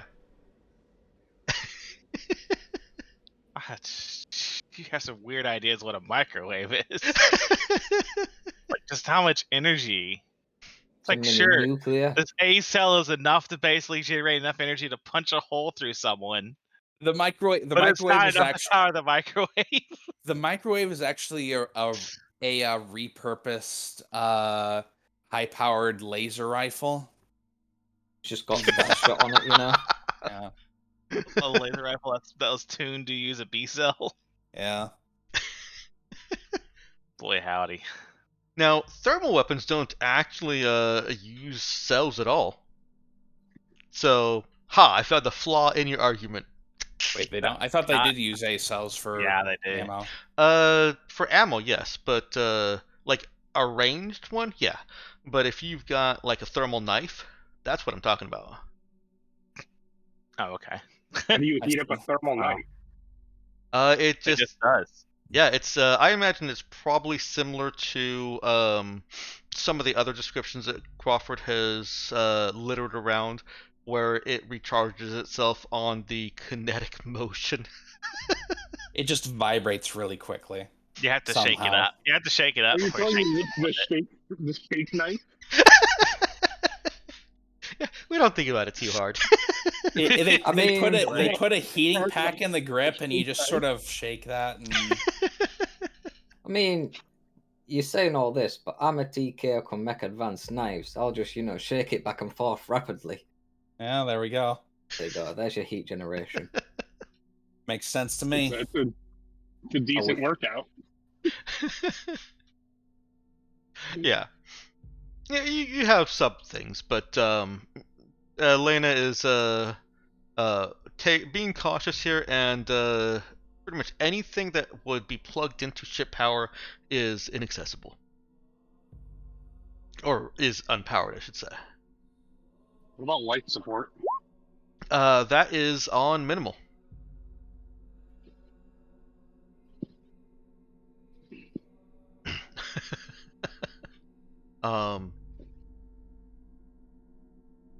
Yeah. Life support is obviously keeping you alive, but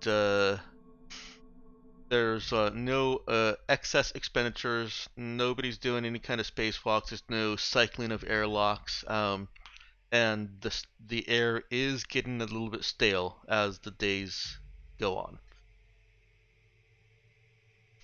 Now, one thing that I don't want to gloss over is you have both Saul, who is familiar with this planet, and Riley, who may not be personally familiar with what's going on down there, but who does have who is bonded to crew and can impart information from him. So, are there any conversations or questions that you have for either of them?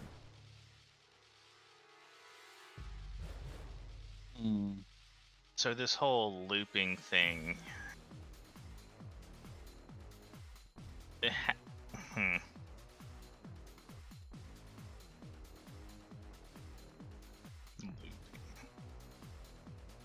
I mean, I feel like we really need to confirm with Saul. Now that we're really committed on this planet, what is Saul? I really want to press Saul on. What's he worried this mnemokinetic entity, or loop as Riley calls it, might be?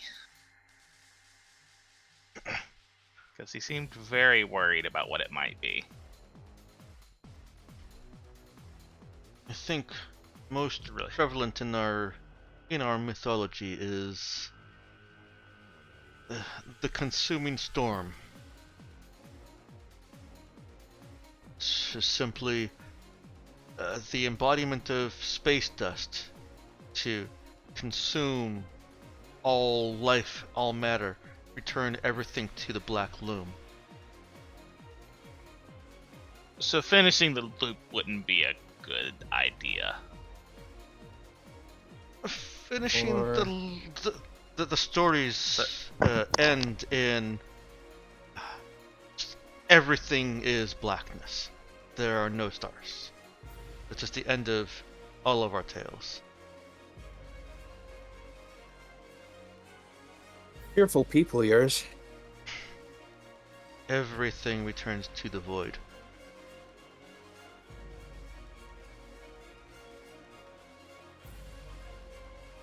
Well, I guess, we gotta work with what we got.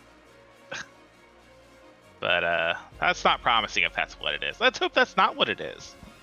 Riley, you said there's no way to destroy whatever these things are without finishing. Yeah, but it also their can't do loop. what he just said. Sorry, sir. I mean, are you assertive me? Probably everyone on here is asserting you, Riley. Riley looks over at Elena.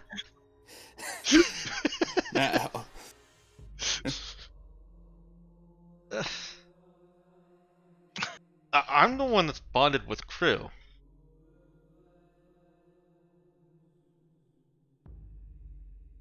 Well, everyone may not be sirs to Crew then, but That's not fair. Is she actually part of our ranking structure? I don't know. She is not. I She don't know, we is just kinda outside of the hyped. rank. we kind of just hijacked her for this mission.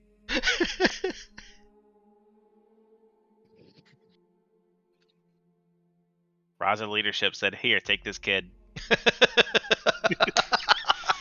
Yeah. Yeah, no, she is not part of the rank and file. She is actually, when she's not on a mission like this, she is getting an education in Dry Sun, something that she more or less lacked on Onalau or in Onalau. And she's also helping to understand the entities better. She's kind of serving as consultant. If there were any kind of title given to her at all. Mr. That'd be Connor or Mr. McCroy will do fine, Riley. Okay. Thanks. Yeah, the the loops can't do anything that Saul just said or Mr. Elazad just said. That's great news. What can they do? Act it out. They can. They're dangerous, but not world devouring dangerous. Um, and a combination of her and her knowledge and her acting as a mouthpiece for Crew. Um, uh, the easiest, like, our time modern explanation would be that it's just a ghost that is doing what if it were a ghost of a living thing, doing what that living thing wanted to do in the world, but constrained by what it actually is. It's this nemokinetic infraworld energy that's mostly telekinetic in nature, and so it can't literally consume anything, but it can mimic the consumption of something by ripping a thing apart. It does find as bed to dust as it can. Yes. So, still probably not something we want to bet, and probably not going to get put down by a bullet. Riley shakes her head. No. Unless a bullet is what would have killed it in life or in the memory that it's looping. The memory. Yeah. Towards Saul, hopefully. Saul shakes his head. Yeah, I didn't think so. Would have been nice, though. Our mythology does not make heroes of men against monsters beyond mortal comprehension.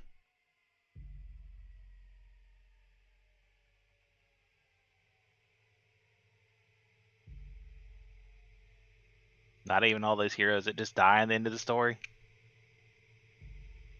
The end of our stories, everyone is dead, together. It is kind of a peaceful, comforting thought that nobody dies alone. Everyone dies.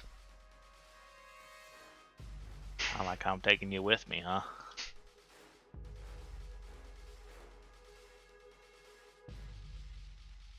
But I guess more cheerful. Sure.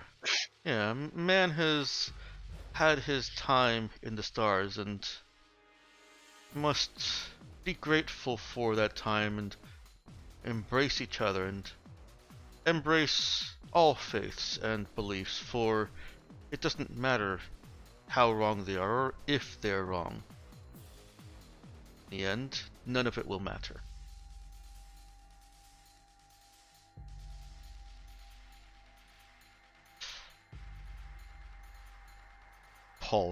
Saul shuffles his feet as the room goes silent. Well, I guess all we can hope is that it's not as bad as Saul makes it sound.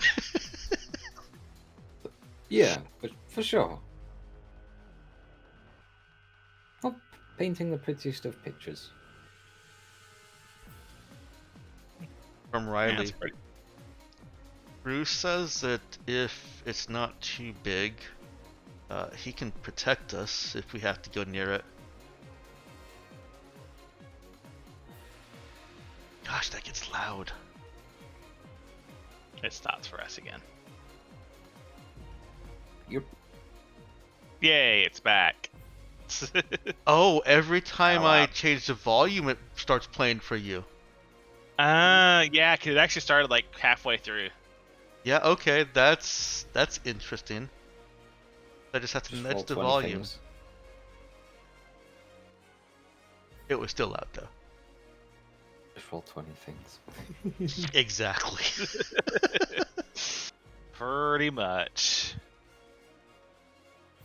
I bet that happens with every single track. Once this track finishes and the next one starts playing, it's all completely silent for you until I change the volume. Okay. Fun. On a bun.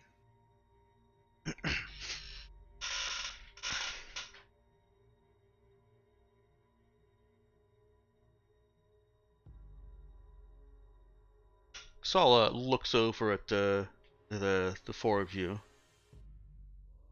What is going to be your mission here exactly?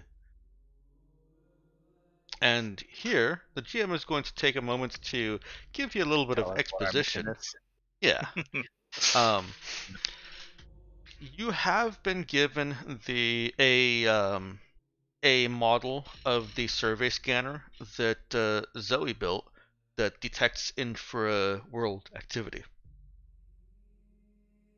And primarily, what they want is as much verification of infraworld activity as you can get. If that's just so far as scooping over the planet and being like, "Yep, it's there," then okay, good. Unfortunately, that's not in the cards for you because you didn't have the ship-based scanner. So you actually have to get down on the planet and use the shorter range scanner. Let's use the Ghostbusters scanner. Got you. Yeah, pretty much. And I do hope you all have caught the Ghostbuster reference. Um,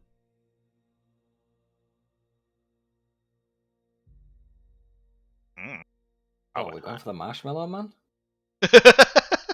Oh, yeah, right. I think you actually already talked about that being a reference. I did, but Saul and Riley's conversation ends with some direct lines from the movie.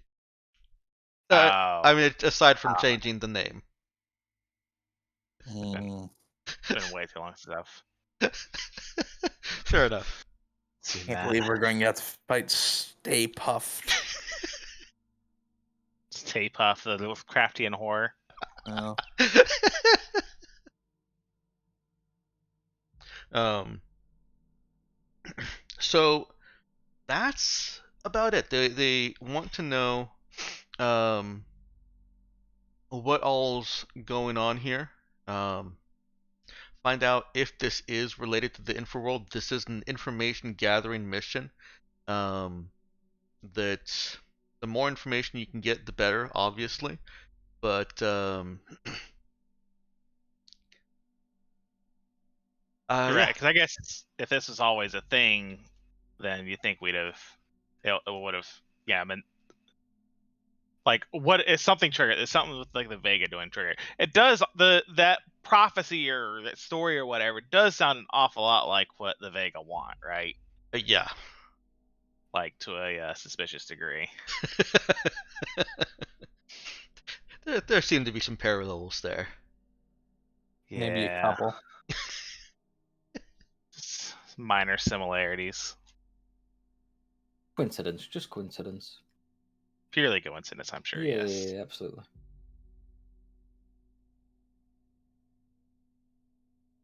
And so we return to Saul's question of asking what exactly is it that you plan on doing down there?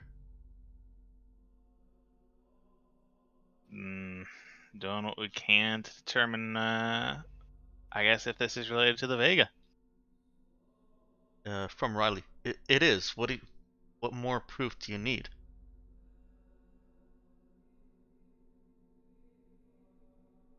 Mission complete then? No, no, no. Does that mean we can go home? We don't have to go down? Yeah. I think they want. I No, think I'm they sure want we need. more. I'm sure we need more definitive proof, and whether there's, I would imagine, direct involvement. Saul comes over and tries to give a little bit of a comforting pat to Riley's shoulder. They need. Sounds like they need data also, not just Bruce says so. Not that they. It's not that they don't trust your word for it, Riley. But the more information they can get, I'm sure the better they can handle these things in the future. Yeah, Riley may not have heard that Especially- she's distracted by Ugging and kind of slipping away from Saul. Mm. The grossed out look on her face. She looks back over. What? Forget it.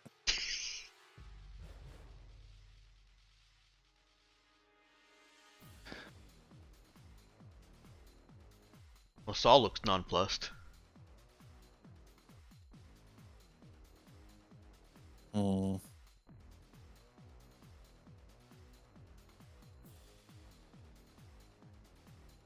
All right. We can go out of character if there are any other questions you have for either of them about the setup or what to expect down there.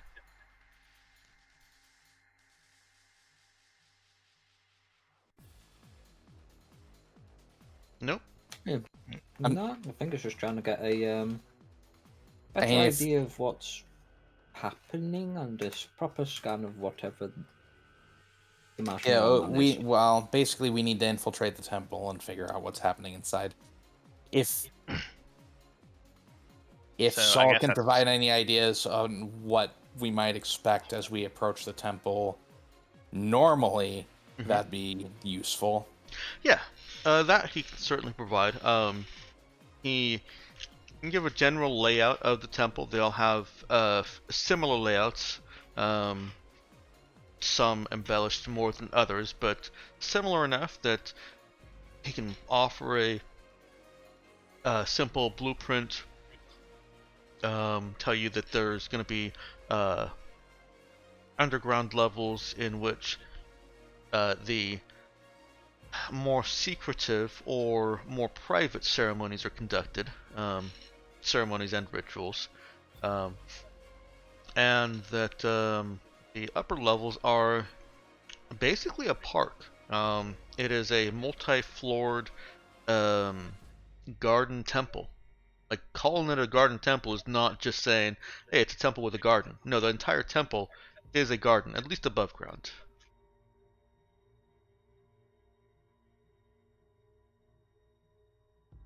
But yes, to the mechanical side of that, yeah, you have sufficient floor plan knowledge that you'll be able to make your way through the temple to pretty much any destination you think is relevant, whether it's the central dais, where priests theoretically, presumably, give out their "everybody is dying" speeches to any of the rooms that the in residence priests room in, even to the stairs down. Although it does say that those are going to be electronically locked.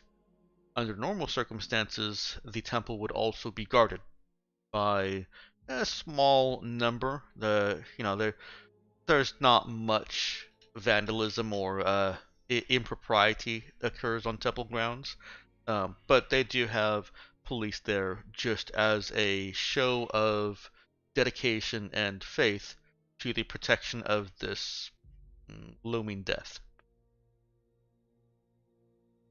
Protection of the looming death. Nice. Yeah. Make sure that looming death gets here. Gotta make sure that we get to see the end of everything.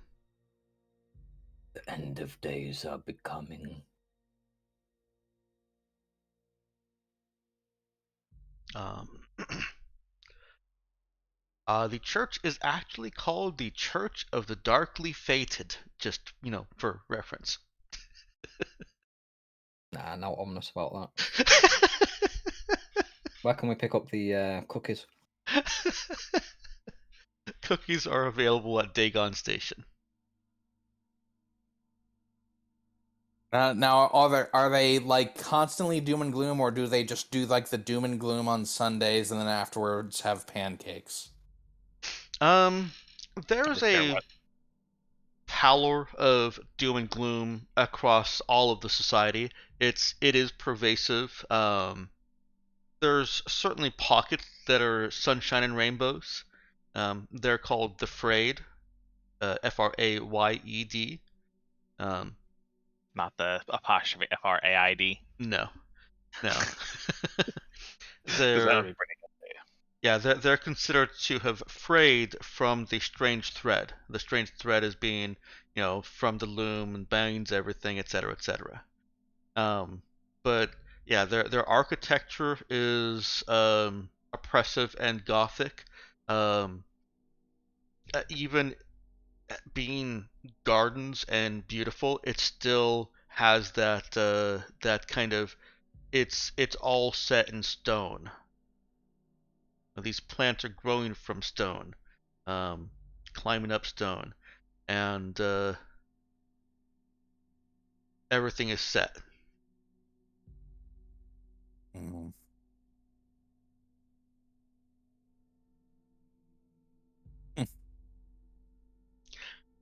They are, however, very open-minded. They are very accepting of other beliefs, and the Church of the Darkly Fated specifically teaches open-minded and acceptance of other ways, while It's all holding the same once we all die. yes, yep, while holding firm beliefs rooted in the black of space. Hooray.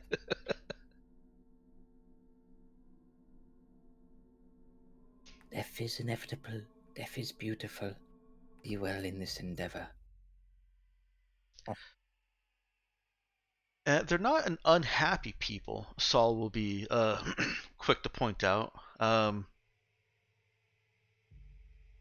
He tries to get a little bit philosophical, but stumbles a little bit.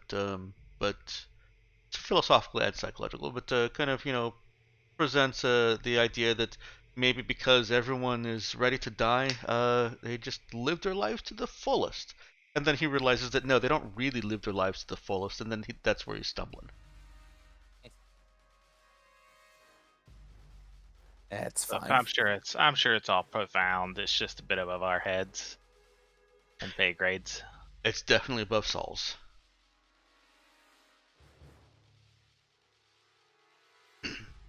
Well, it's not a big deal. Now Riley asks, so do I have a uniform? I don't think so, kid. Why not? Well, we ain't. Wait, do we have uniforms? No. Do we have uniforms? Because I don't think the Raza does uniforms. Yeah, I don't think any of us have a uniform. Look, we'll ask when we get back. Okay. I'm sure Zoe would love to design a uniform for us.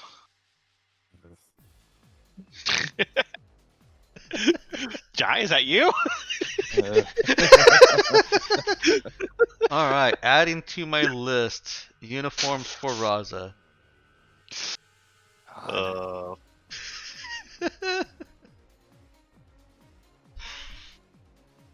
The descent to fight and surface after your 2 days of minimal lighting and Sunny looking at anyone who even looks at the microwave is coming to an end. The surface is quickly approaching, and as soon as it's safe to do so under the radar, Connor is applying thrust just enough to land safely. It's going to be a hard landing, and everybody is directed to crash couches, but you are reasonably certain when the dust settles around you that nobody except perhaps the wildlife and any campers within a couple of kilometers radius even knows that you're here. And who's gonna believe that a spaceship just landed? Oh wait, never mind. This place has space travel. Yeah. Lulu, you want to go ahead and give me that 2d6 plus 3? See how close I Connor will got. do that. 2d6 plus 3. Nope. Not bad, 9. not bad. It's going to take you just a little bit over 2 hours to walk to Vothli. But again, if you secure any kind of wheeled transport back, that distance comes down to 5 or 10 minutes.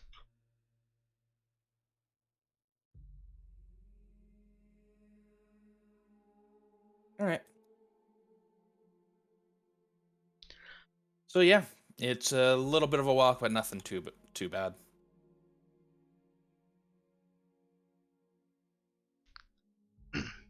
Alright, let's repurpose this directory station to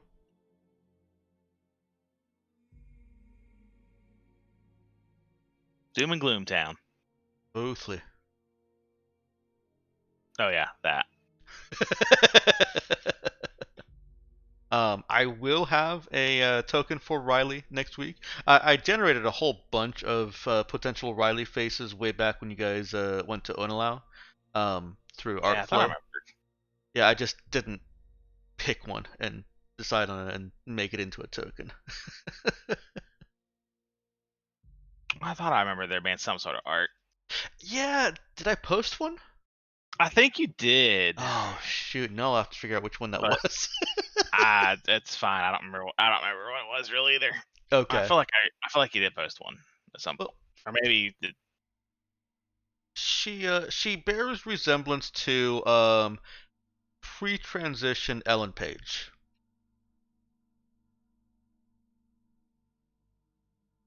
Gotcha. I So didn't think like about that for a second. yeah, kind of Juno Ellen Page. Yeah.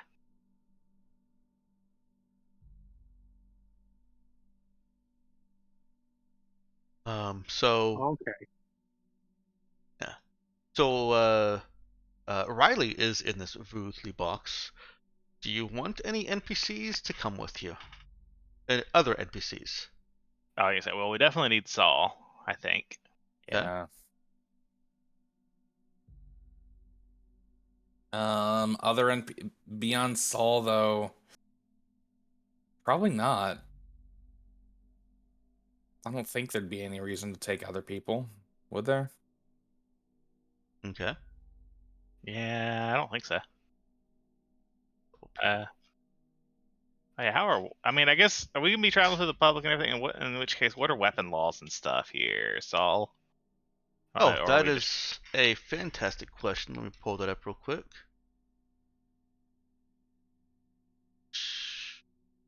Probably not a great idea to just walk in power armor or anything, but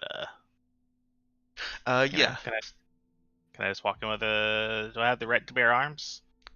Some. Small melee weapons and ballistic sidearms may be carried, but not concealed. Um, all armor is forbidden, except for, things that you couldn't tell: secure clothing and armored undersuit. However, a valid personal security aptitude would allow one person in a group of 6 or 2 people. Basically, I'm reading straight from my notes here. I should not. Yes, if you had somebody that had like basically the authority, then they could carry actual weapons and stuff, be reasonably equipped to perform their duties. But without that, you guys are I guess that's lawful. That's like a license. Yeah, Like okay. yeah. Beyond that, you Which guys none are of us would have, lawfully restricted to ballistic sidearms. unless Saul has something. Saul does not. Are we actually listening to those restrictions if we're landing right next to the temple? You It's gonna guys be are, aware. I don't know how we're really approaching it. We don't have the ship scanner. I guess one thing we need to determine, I think, is whether I guess any of the people here are host to Vega, right? that's something you That's can what scan for. Yeah, that's something I'm expecting to find. And I guess the question is, what's the standard operating procedure for dealing with the? Like, are we basically within our right? Like, are we expected to, if possible, like kill any Vega or disable Vega? Well, before I answer that, or before anyone answers that, I should say, let me clarify one point of misconception that I think I contributed to. The temple is the center of the city. The city is Vuthli. Got it. Right.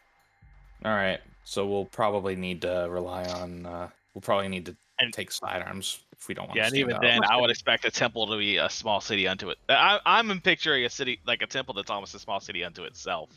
It's Personally, yeah, it's definitely at least a small village. They take their temples very seriously. yeah. Question. Mhm. How storable is our? Could I theoretically bring some with me, but carry it in like a bag or something? Specifically what?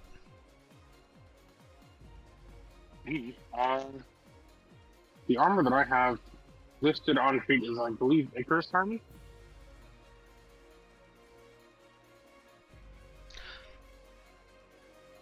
But really, any kind of actual straight up armor. Oh, I could go ahead and put on screen. Oh, you mean? Sorry, I think I misheard you. So you're asking what kind of how easily stored are various armor types? Yeah. Okay. Like, I know we can't walk around with them, but are they doing random? Like, I assume they aren't doing random bag searches for a fucking suit of armor. No. And even if they are, presumably you're allowed to have the armor. You just can't really put it on. I mean, put it on is kind of Yeah, the issue, there right? might be questions if they did do a random bag search and found armor or rifles in your bag, but Saul tells you that the likelihood that they're under normal circumstances, the likelihood that they're going to search any random bag is very slim. Um, they do have a regular police force, as well as specific like imbued police that he says just exhibit special powers. Uh, Yeah, oh, okay. that's not worrying at all. Not exactly what I'm expecting at all. I mean, it could just be as simple as psychic cops, but Yeah, and Uh-huh. the special that's fine. powers that he describes are basically like telekinetics. Which is an awful lot like the Hote, right? Don't they basically have telekinetic powers if when they're possessing someone? No, that's just totally Oh. different. These are imbued with the voice of the Black Loom. Uh-huh. Ah, I see. Legally distinct. Legally distinct from the exact same sounding thing that the Vega can do. But Got it. yeah, would it be possible just like take a couple Mhm. armor things in like a gym bag? Yes, it would. Yeah. Yeah. So we'll just put it on like that, so we can just walk through the city. Okay.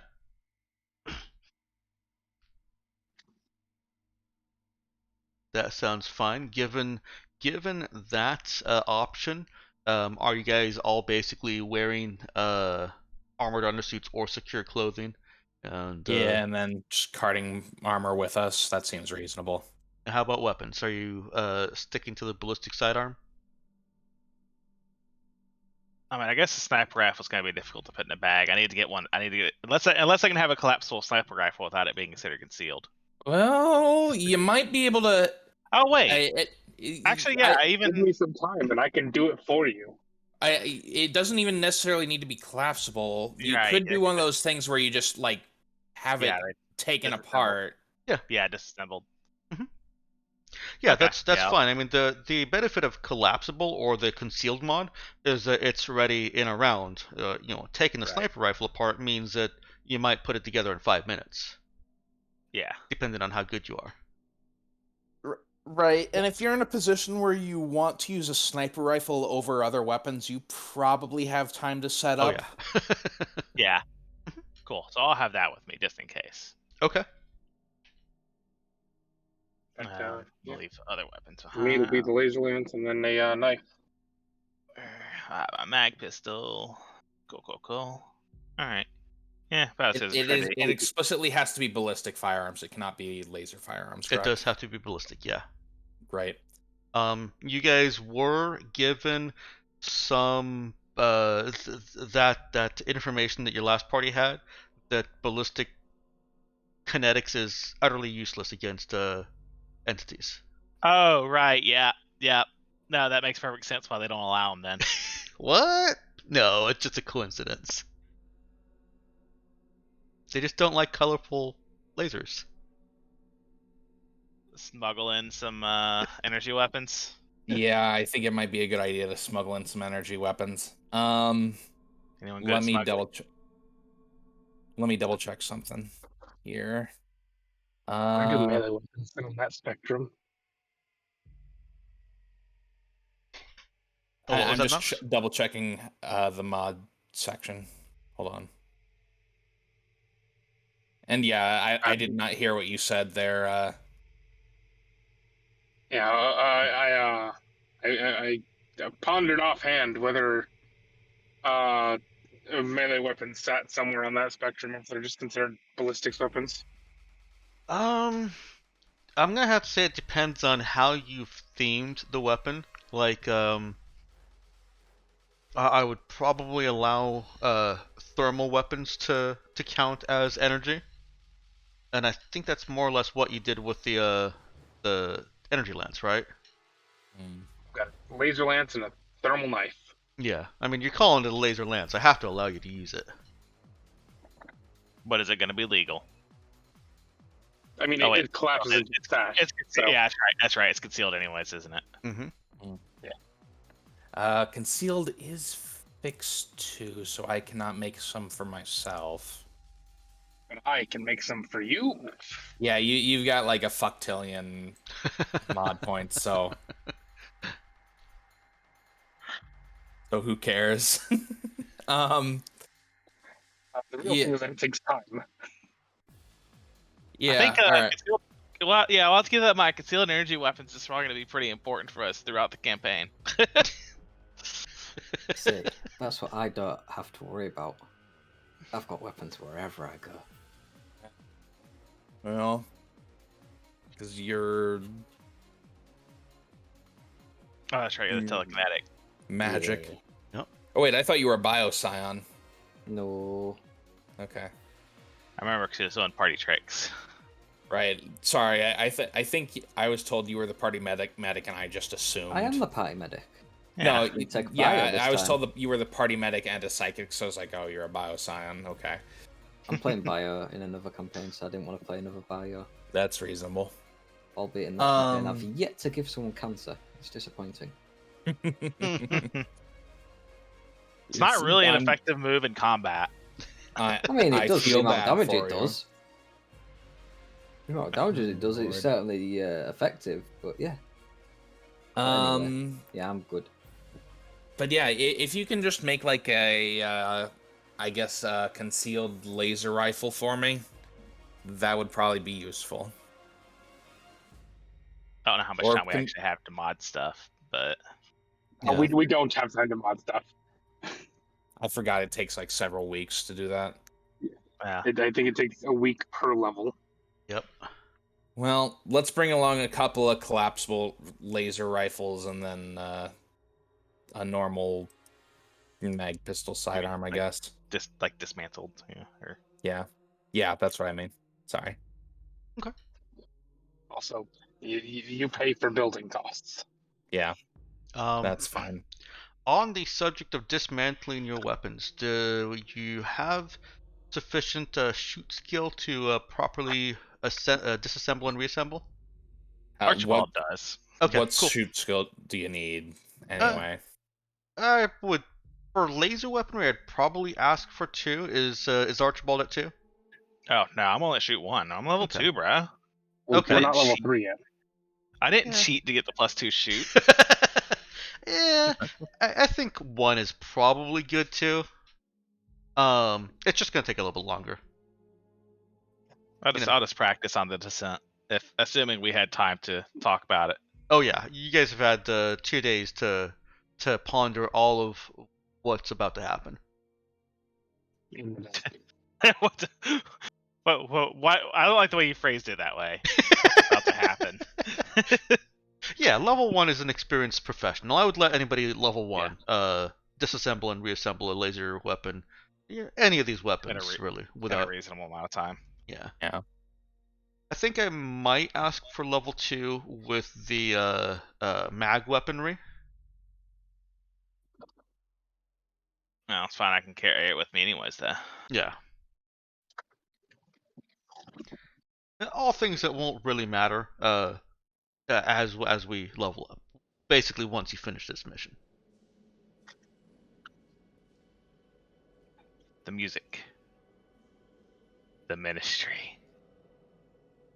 Oh, is it playing? Is it actually playing? Yeah. Yeah, I just started. Nice. Yay. It's better than it was in the past, where you guys would go the entire session without hearing anything. Yeah. And not even be aware of the absence. Yeah. I mean, because that was the norm. Music playing was the unusual thing. Yeah, you just get used to it with Roll20 just because it's so janky. Yeah. As someone said earlier, Roll20 things. Yeah. Alright. Let's not spend too much more time on the topic of equipment. You can dismantle and reassemble the weapons that you need to bring. And the other weapons that I'm a little bit more iffy on, you can just bring whole without any issue. You can bring the armor in carried bags, and you know that you've got about, let's just call it 2.5, maybe 3 hours of walk from the ship to the city.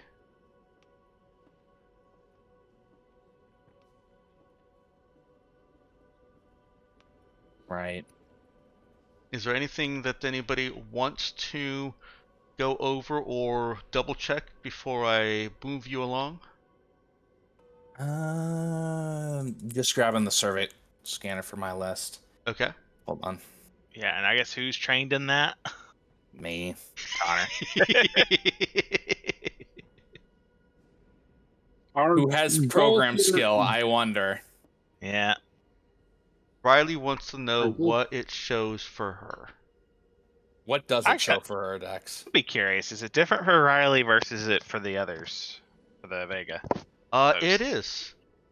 And Crew has actually been able to help demonstrate this by possessing other people, willing volunteers. But the what it shows for Riley is a different set of infraworld data than for those that have been involuntarily possessed. Good to know.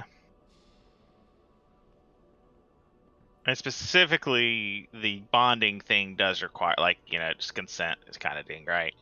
Yeah, To actually even be possible. yeah, being bonded is actually a significant yielding or submission by the Vega. Like, Crew has no actual power over Riley. Okay, gotcha. I was gonna say that yeah. Anyways, okay, cool. The most that he can do if she's doing something he doesn't want is close and hold closed a door. Or throw things at her.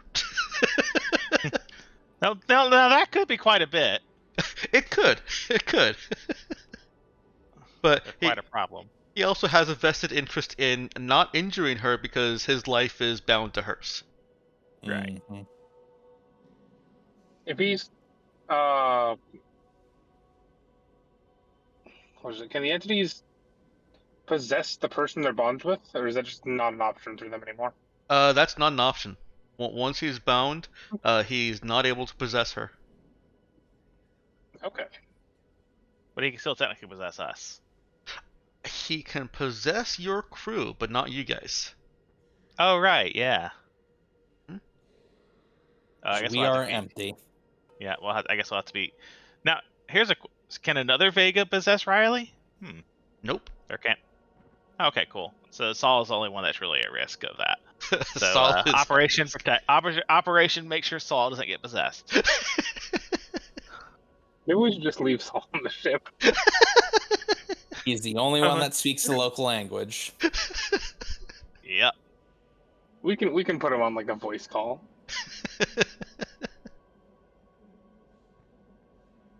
Yeah, I'll tell you, none of the other NPCs are, none of the other crew are volunteering to go. Yeah, I Particularly- imagine not. Particularly as more and more dots get connected, that there's probably a number of host and vegan possessions on this planet. Not confirmed yet, but heavily suspected.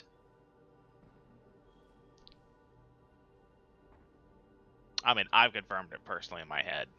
Of course. I'm moving you guys into the Vootly box. Also, Oogie, he'll catch up with you.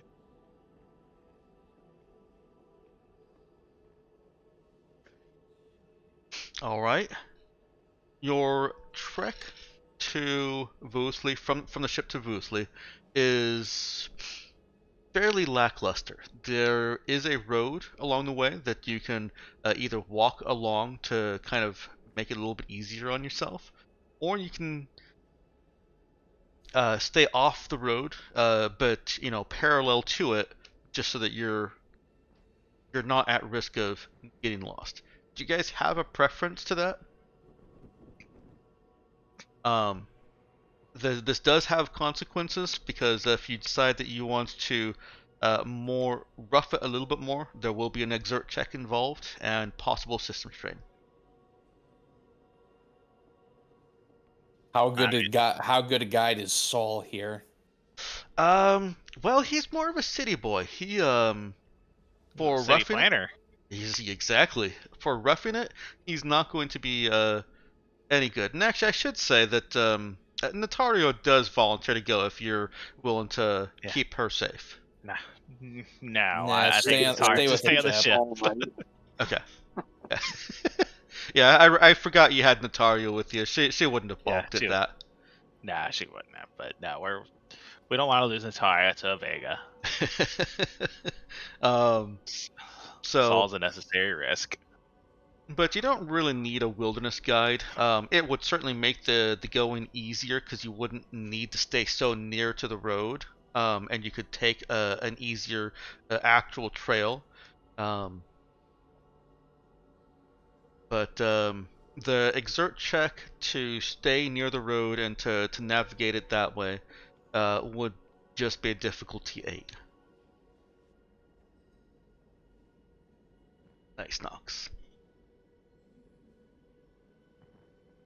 So what is your preference? Road or off-road? I mean, I could go off road, but Should that say, does remind me, I do want to pick up survival at some point. yeah, exert or survival would also work. But I will take the survive check. You guys want to stay off the road? If other people, I'm letting other people choose here. So My headset just died. Oh, wow. I feel like off road, the main benefits too is if people, it makes it a little less obvious where our ship is landed in this part. yeah, it's reasonable to go off road. I think. Why don't we get a exert check from everyone? Riley gets a free pass because crew flies her. Must be nice. Mm. She makes jokes the entire way. Exert what Constitution, I'm attribute? guessing. Whatever your best physical stat is, I'm fine with. Yeah. I would even accept wisdom if you want to apply your wisdom of the land. I just dodge all the annoying things. No. Oh man.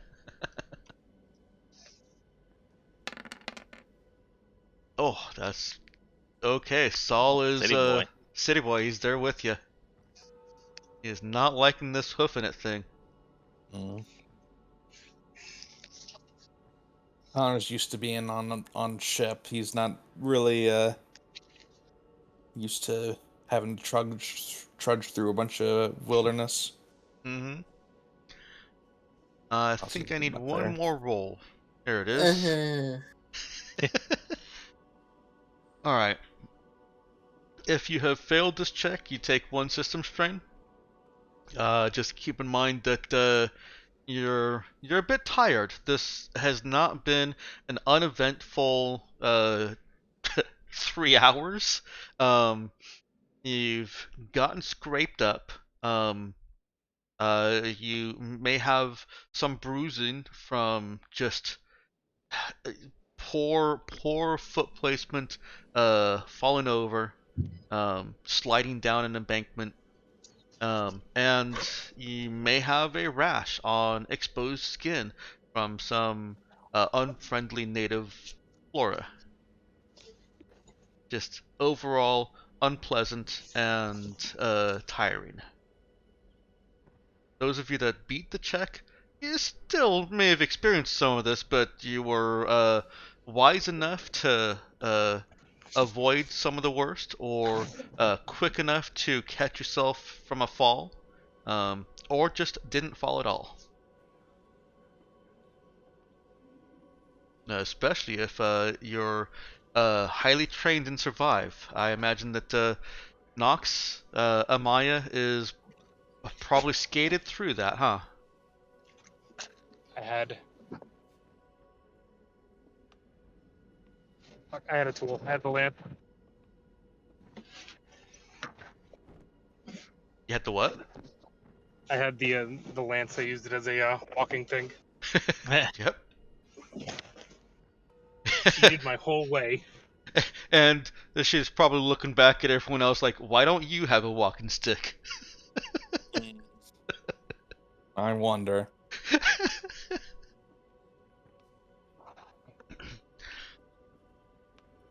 You arrive at the outskirts of the city.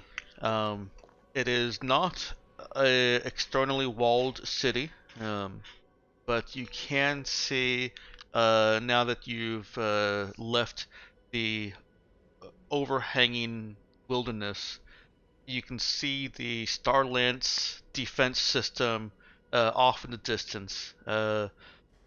It's only a speck, being some 50 kilometers away, but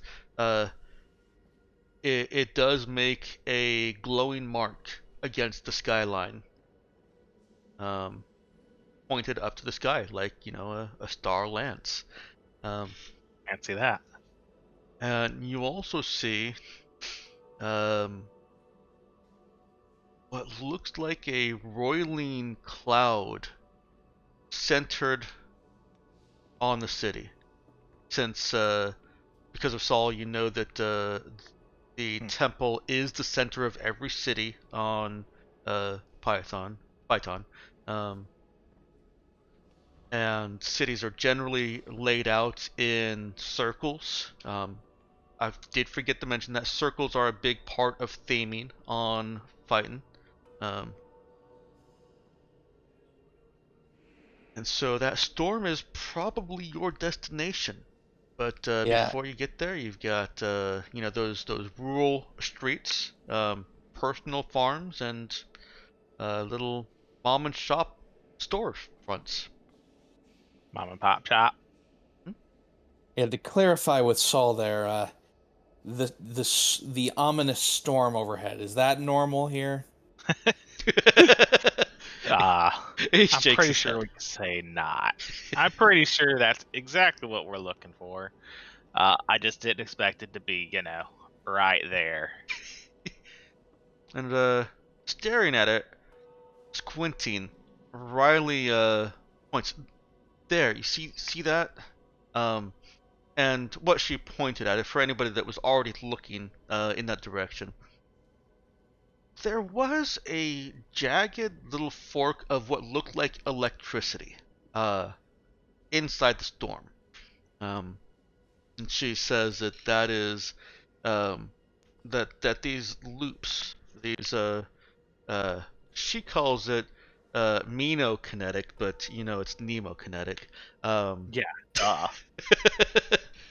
But she likes calling it Meno-kinetic. Has nothing to do with the Yeah, fact that she actually. can't say Nemo-kinetic. I mean, I would probably call it Mina too. I like that. Because it does look pretty mean. It does look very mean, yeah. She says that that's typical of these entities, these loops, that they are just infraworld energy that has been shaped into a form by the by vivid memories. Um, and so she then asks, "Can we go back now?" I reckon we're going to need a bit more information still. You can put me down now, crew. I'll walk now. I do have binoculars, by the way. Yeah, you guys can use whatever tools at your disposal to get a better look. Those jagged bolts of lightning, they don't look and act like normal electricity. They linger a little bit too long. Mm-hmm. We're still too far out for the infraworld scanner, right? You're still too far out for the infraworld scanner, yeah. We try to take a picture of it from far away. You can, and it does not show up in your picture. Okay. Infraworld confirmed. Now we can go back. No. This is a picture of the infraworld. It's just a sky picture. That proves it. Further evidence towards your theory is the storm clouds, now that you can get a better look at them in the light, appear to be sepia on their own and not just because of lighting from the city. That was a something that Jai had observed when he went into the infraworld physically. Mm-hmm. Everything was sepia.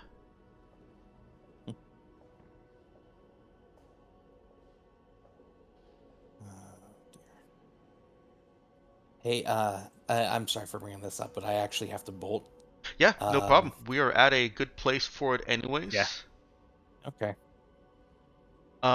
Do you have a couple minutes for review, or are you bolting this minute?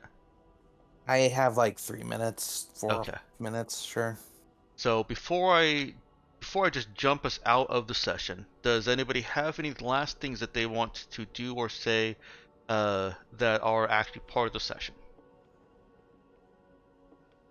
I think we've left it at a good flat. Yeah, I think so.